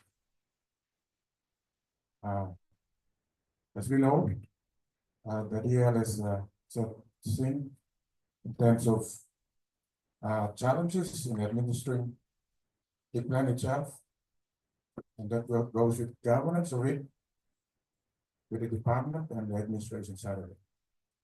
When we really get down to the commodities, we're basically getting into the forest and then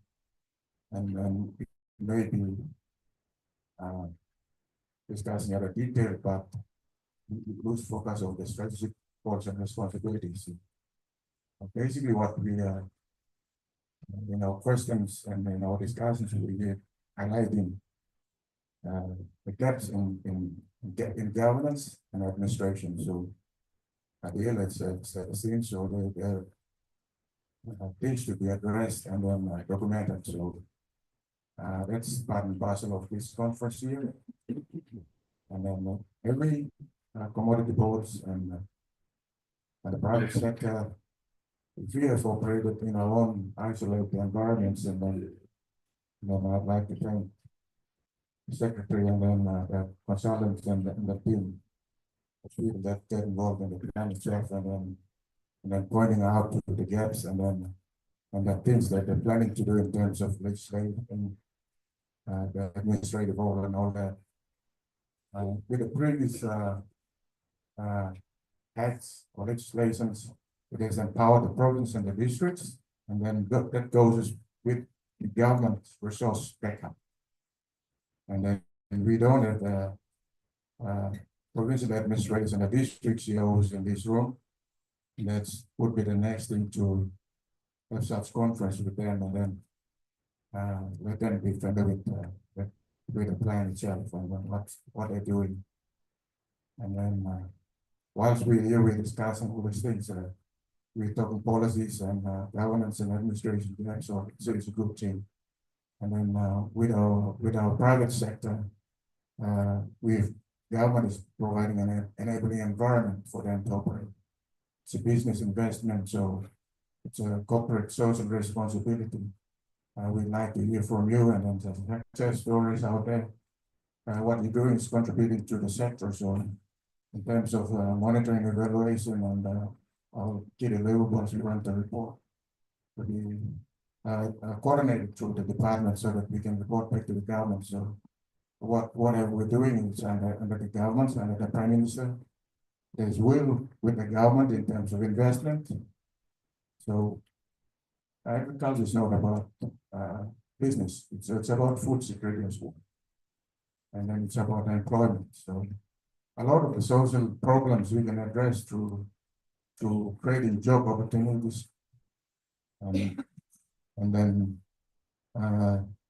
it's directly related to agriculture, or some of the extractive industries. They are going into agriculture, and then others support the areas as well, education, health, and all that. So they're good, doing good things, not only agriculture, but health department, education department, they need to know what's going on with those companies, corporate companies as well. So we've got very good plans in this room and then strategic discussions being held, and I'm happy to be part of it. Thank you. So, we have the last comment from Charles. Or Ambassador here. I'll go to the front, from the back. Like to tell stories. Center. Thank you, Dr. Amuru, for introducing me. Charles Turi again from PPP Center, Public Private Partnership Center. We are not in commercial relationships, we are in infrastructure. And our threshold limit is 100 million. Anything below that to be procured, it's National Procurement Commission. 100 million over in infrastructure, ports, airports, seaports, highways, roads, bridges, power, telecommunication infrastructure, that's what we are involved. Now, I just want to touch on what Mr. Nkara mentioned. Three key points. These are recurring things. One is infrastructure. Two, law and order. One is access to land tenure. These three items are recurring. You will see in all the INA reports, in NRI reports, everywhere. These are three key things. And I think in this conference, we are not addressing these impediments. I mean, we are giving descriptive rules of what the sectors are doing. But I think this is what the private sector came here. How are we going to address these three recurring things? These are continuous every year. Just last week, the Westpac CEO's report was. These three key impediments were mentioned in that report. So every year, the Westpac Bank releases this. Now you'll find this in the ADB or World Bank, all the other reports. So if you are going to unlock agriculture, these are the three major impediments that the private sector has mentioned. So what role do we play as government? For the PPP Center, we are here to partner with the private sector for high-level infrastructure to provide the accessibility. Now, PACD, Mr. Nkara mentioned about Purosa. This is to be a productive producing area. Why is the road not being put into those areas? Where are you putting the expenditure? These are questions that even the World Bank, who's funding this project, need to ask. How are you applying the funds to which area? Now, again, I'm part of government established under the statute law. But connectivity, why are the roads not aligned to productive agricultural areas? This is where the area you need to pick up. You need to tell national planning, works. This is a productive area. Align your expenditure to your NASP. So I think there's more than enough plain stuff.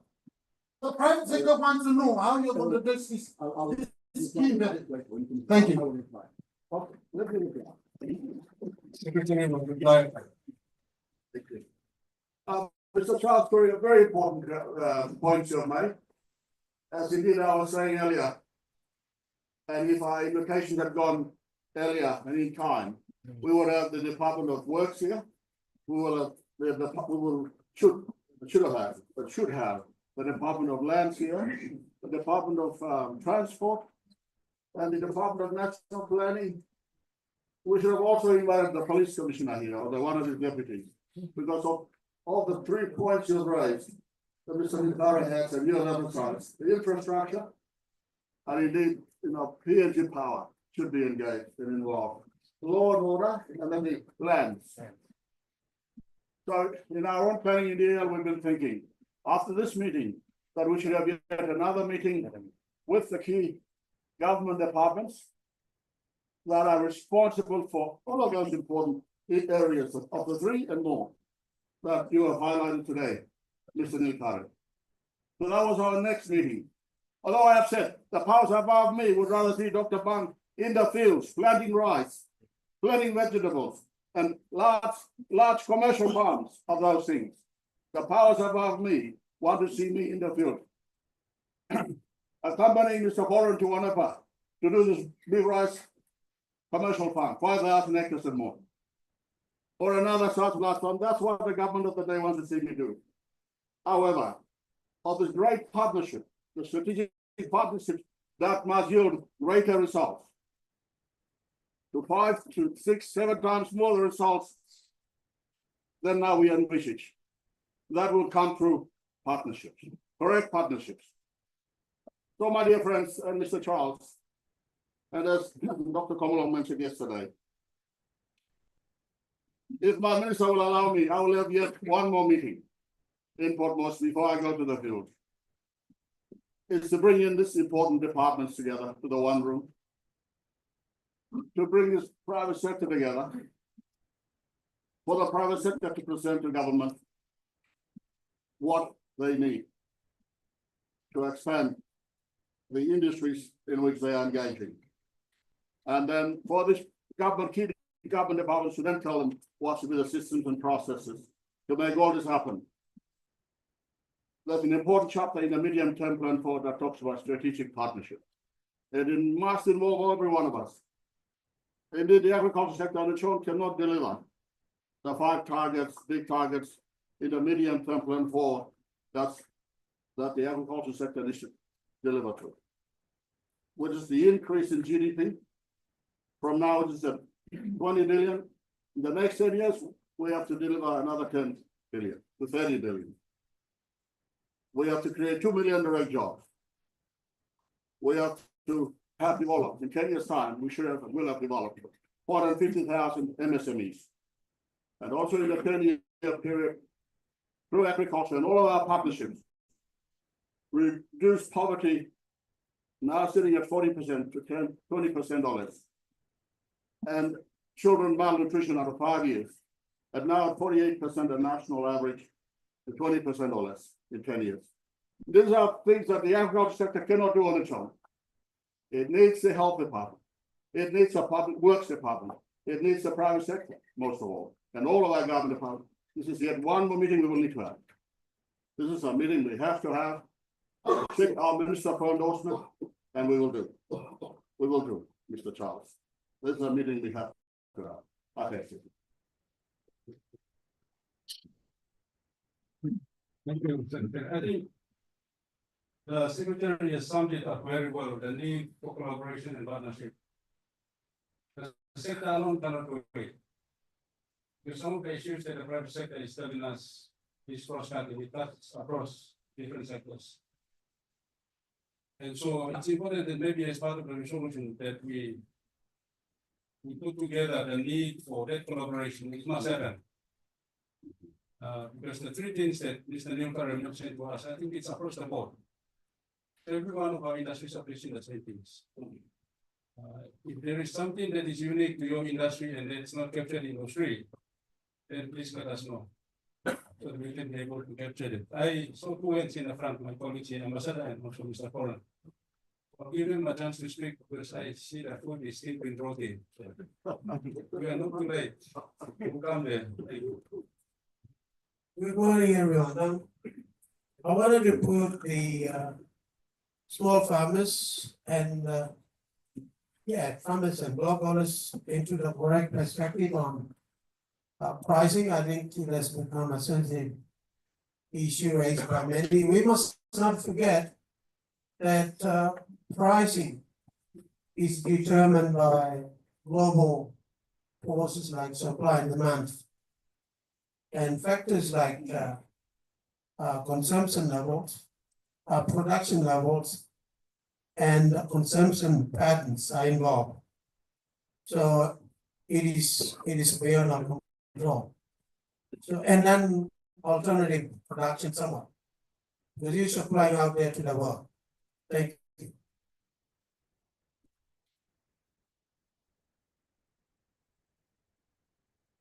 you.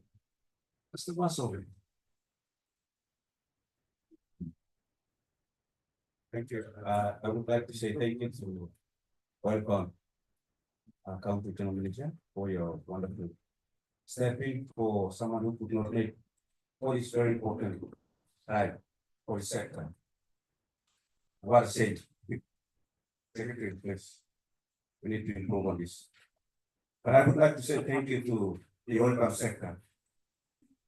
The core purpose why we set this up is we want to learn the importance from the private sector, how you do things.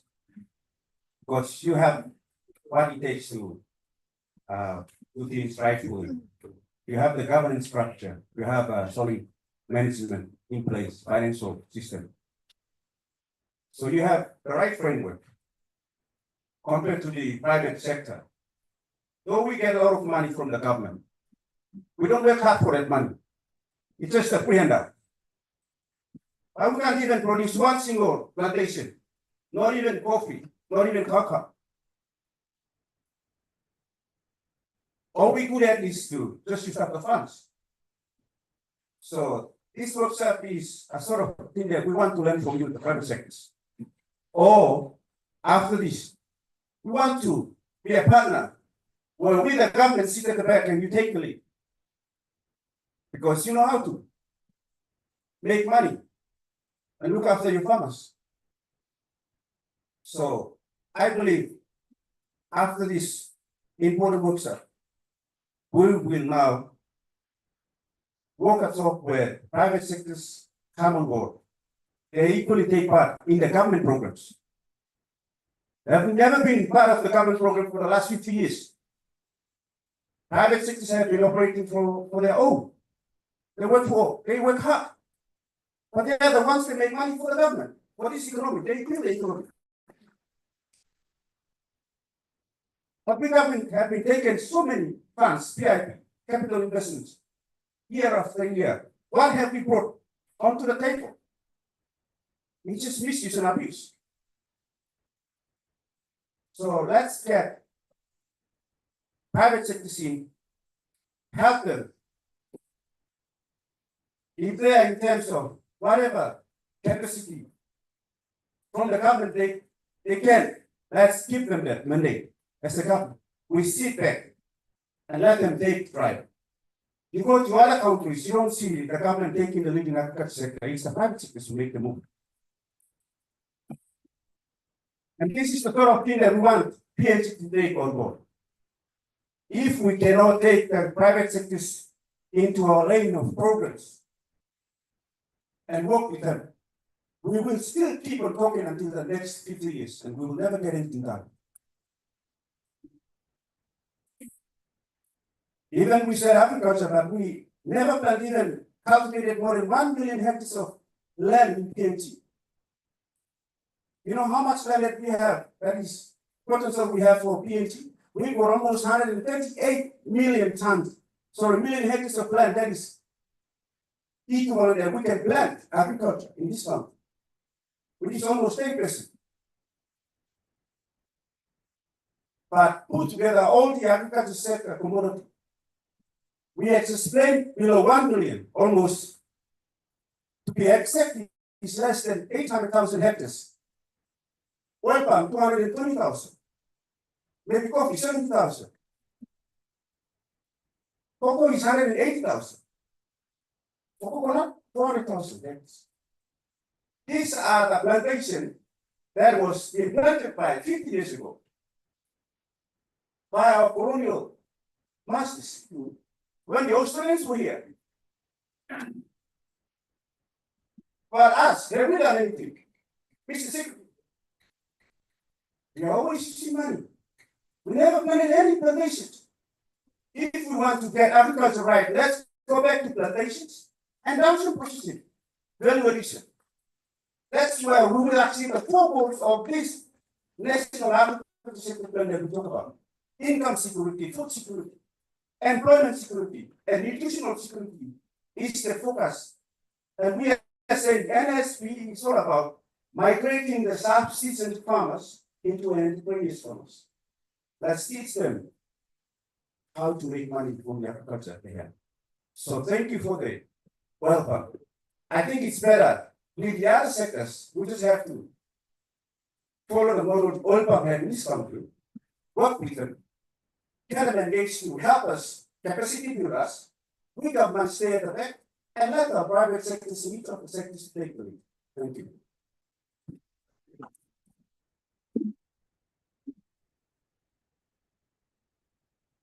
you. Mr. Maso, sometimes, it's. You need a kind of, enthusiasm and, the strength that people like foreigners who push us forward. I like something which the World Bank, our colleague yesterday said. I quote, of creating an ecosystem for private sector to thrive. For me, that hit home. Yeah. And I think this is the conversation. How can we as government, I'm putting myself in government too. Although I'm not taxed. But we need to create an ecosystem, as our colleagues reminded us yesterday, where the private sector can thrive. That to me yesterday, it's like music to my ears, because I think it hit the core of this conversation. And we can talk about all the other things, but we need to remember the fact that some of us want to talk about GDP, but who contributes to the GDP? It's business. GDP is an indicator of how our businesses are doing in this country. That's the measure. So if you see the GDP going up and down, you know that businesses, if it goes down, businesses are doing tough. If it's going up, then businesses are doing well. We talk about these stats and don't really give us a second thought as to who is contributing to what. That's why I want us to keep coming back to the fact this conversation is one where we need to take it seriously. We are hearing from the private sector. What are the impediments? How we as government can contribute to addressing that issue. The Prime Minister is not wrong when he says the agriculture sector holds the future for this country. I just want to say something before we break for lunch. I did some modeling back in 2015, just for one industry, that's oil palm. I might sound a bit biased here. But when we look at the figures that oil palm has, there's potential, moderate to high potential for oil palm. The area of land that is potential is about 5 million hectares in this country. When we model the 5 million, if it was fully planted, the industry can generate 72 billion kina a year. That's more than our budget, ladies and gentlemen. That's the potential of agriculture. You do that for coffee, cocoa, coconut, and you see how much the sector can contribute to the country. And that's the conversation that we need to have. We need to be serious. The potential that the sector has. At the moment, the amount of oil palm that is planted, I think it's less than 300,000 acres. It's just a fraction of the 5 million. Malaysia is 6 million hectares of oil palm. Indonesia, 14 million the last time I checked. That's why production in those countries are very high. They influence the market. If we can make up maybe half of the 5 million hectares in this industry, just imagine how much we can contribute to the GDP and also the economy in this country. When the government changed last year, we had a new governor from Melbourne that came in. We were trying to convince him to put money into the alcohol industry. One thing I remember saying to him is that your economy generates 10 million, more than 10 million kina from oil palm to the province. What are you putting there in terms of support to the industry in the province? Those are the things that we need to maybe bring to the attention of our leaders to recognize that some of the economies thrive on some of the industries that we are represented here. And I must confess that I was one of those very critical people on the industry, the oil industry. But when I started to look at the numbers and the figures, I made me realize that this is an industry that is doing a bit more in terms of providing access. Then the question for me is how can we, other industries, can piggyback on the development model? Because they provide infrastructure into areas that Government can. I'm saying this because I come from an area at the border of Melody and Central. Our access to where we come from is two roads that have been built to oil palm. In the past, yeah, to encouraging our people to do other things so that they can use the roads and access that is provided to the industry to carry the program. Cocoa. We need to think a bit more, I guess, in this conversation to see how we can work together as a sector. Contribute to that conversation. We need to make some drastic choices, I think, Secretary. And work together for the benefit of our people. Rather than, fighting each other. All issues that are not going through this process of this conversation. Okay, I think I see some of my friends that they don't want to eat. Let them, Yeah, let them talk and I'll also say them after. I'll allow Dr. Kumulon and other colleagues to say something and then we can, sir. Thank you. Actually, the oil palm industry is one of our largest industries and employment here. Like, when the industry. How it change hands, it's a promise of terms. So it is for us, company unions to give ourselves up in private enterprise. I also wear another as a representative of the Medellin province as a general of the Medellin Government Corporation. And I wouldn't want to take the thunder out of Edison's presentation, but we have identified 1 million hectares in Medellin province alone. For oil palm. That's Let me clap for that. Everybody clap. Presenting that.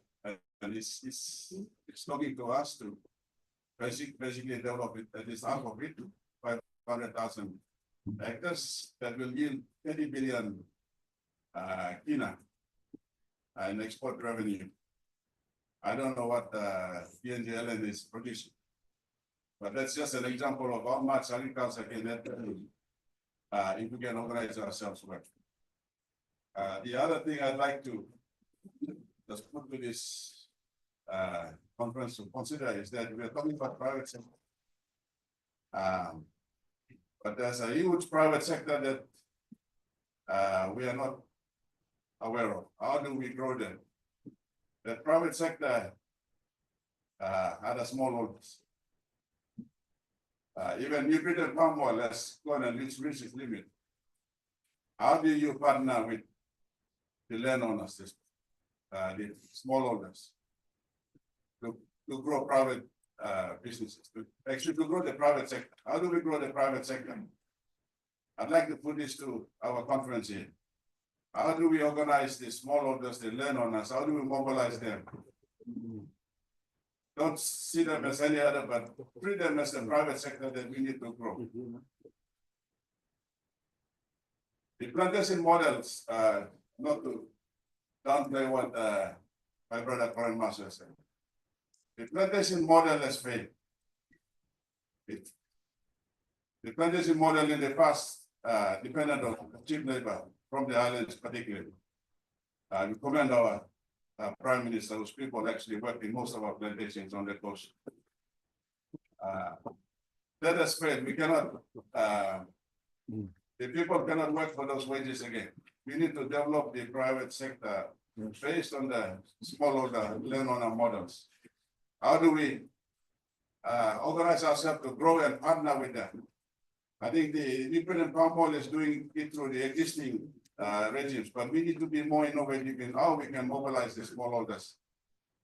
That's the largest private sector that is sleeping.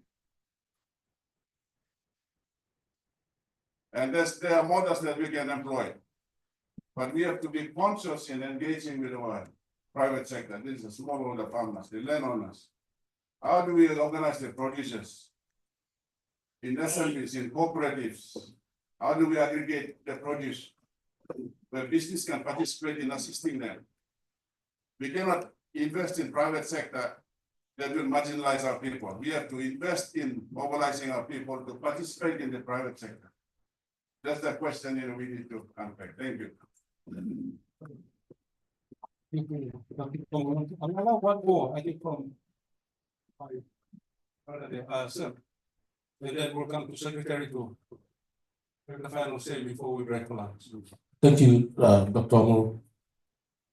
I think while we are navigating, emerging challenges, and the oil palm industry, the two companies that are doing,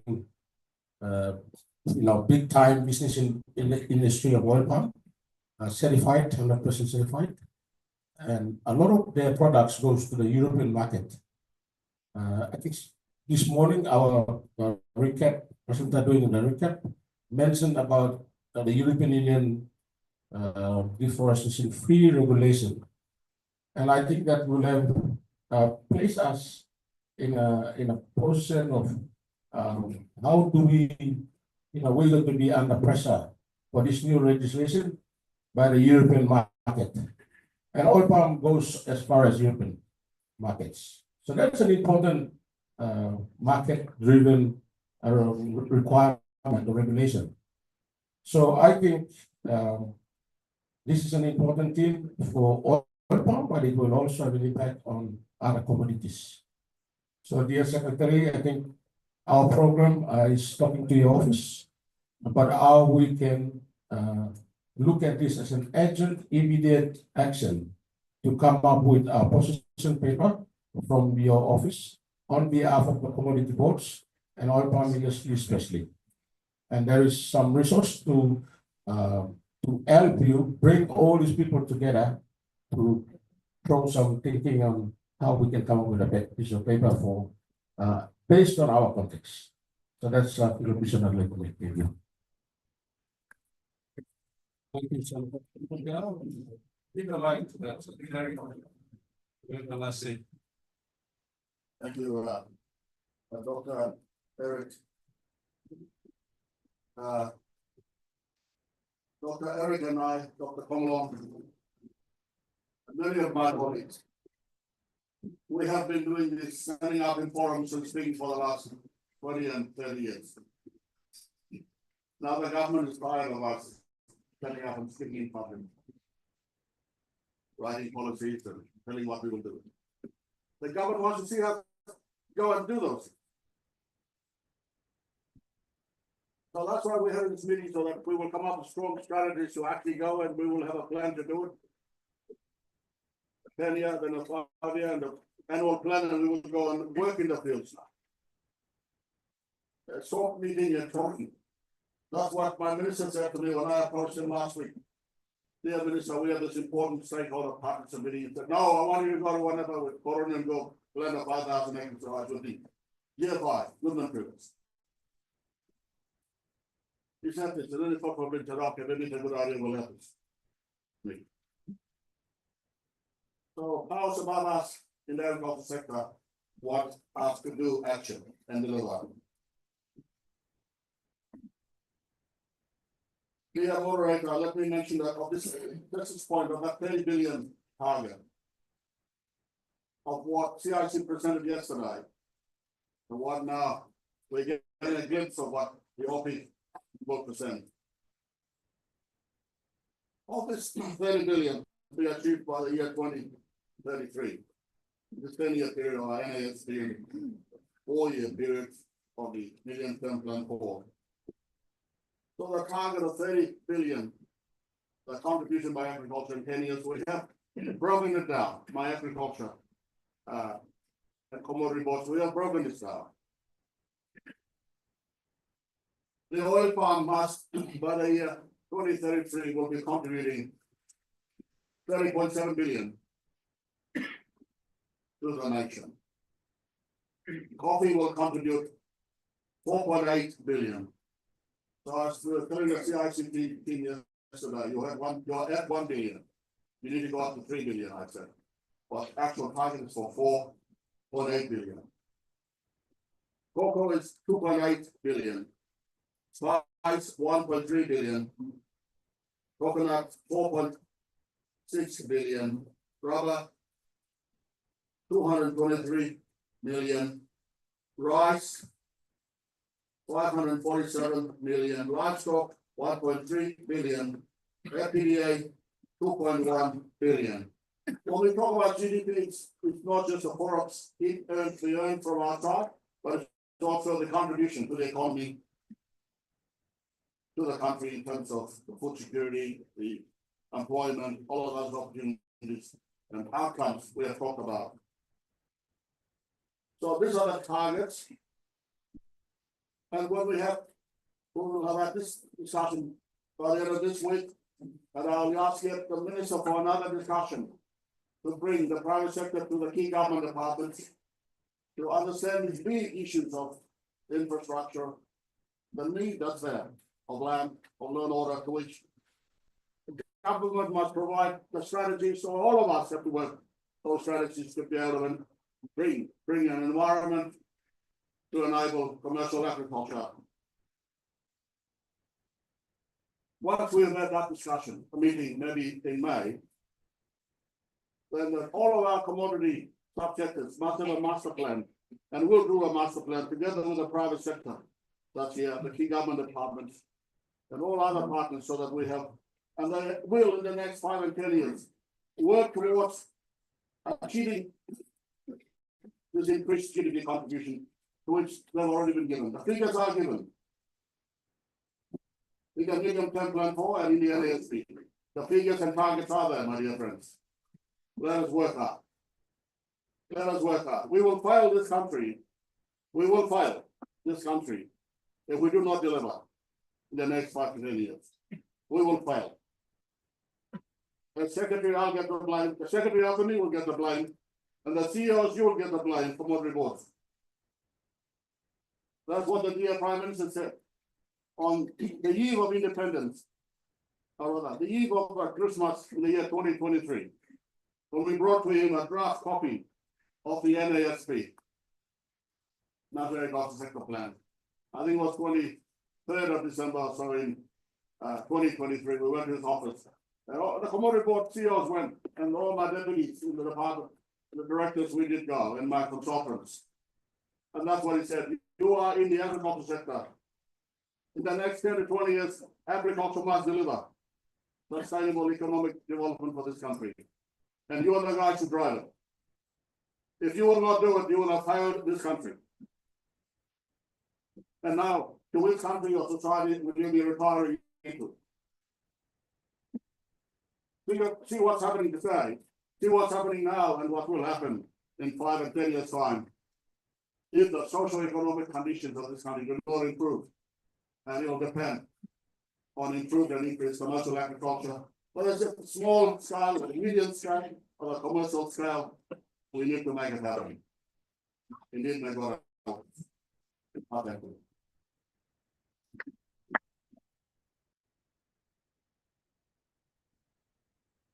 Thank you, Secretary, for those. Remind us that we need to continue to take note of as we progress through this week. It's just a second day. We still got 3 more days to go, so we'll be back to listen to a bit more of those sentiments expressed by our sector leaders. Okay. We've been talking about agriculture and food. So we come to the point where there's food. Thank you, Ambassador. We are dealing with food security issues. I think the lunch is ready at the back. And we've done. Oh, okay. I'm talking that there's some more fruits coming in. I'll have to put that down so you can have a nutritious meal. But thank you very much for those that contributed to the conversation this morning. And I want to thank Mr. Nyamkare and his team. Really appreciate you standing in and making the the room. I mean, the conversation to get a bit more, vibe into it and be. From the interest we want to take, please. If you may put our hands together for Robert and his team.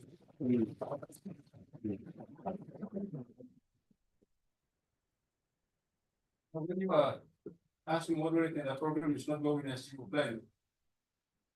And people like the team that we just acknowledge come in to create the environment that we just said, it's a great effort and great contribution to this conversation, and I thank the team sincerely for stepping in. For me, I think the conversation is not complete until we have the old topic guys coming in. We need to hear the side of the story. I don't know how we fit that, but that's another moderator's problem. I'm done. It's not late, so I have two more. Beginning with the Soko and rice and bread. So for now, I will suspend the morning session and I'll allow you to go and please enjoy your food. But before we do that, let's give thanks for that food. That's right. Father, we thank you for your blessings on our lives each day.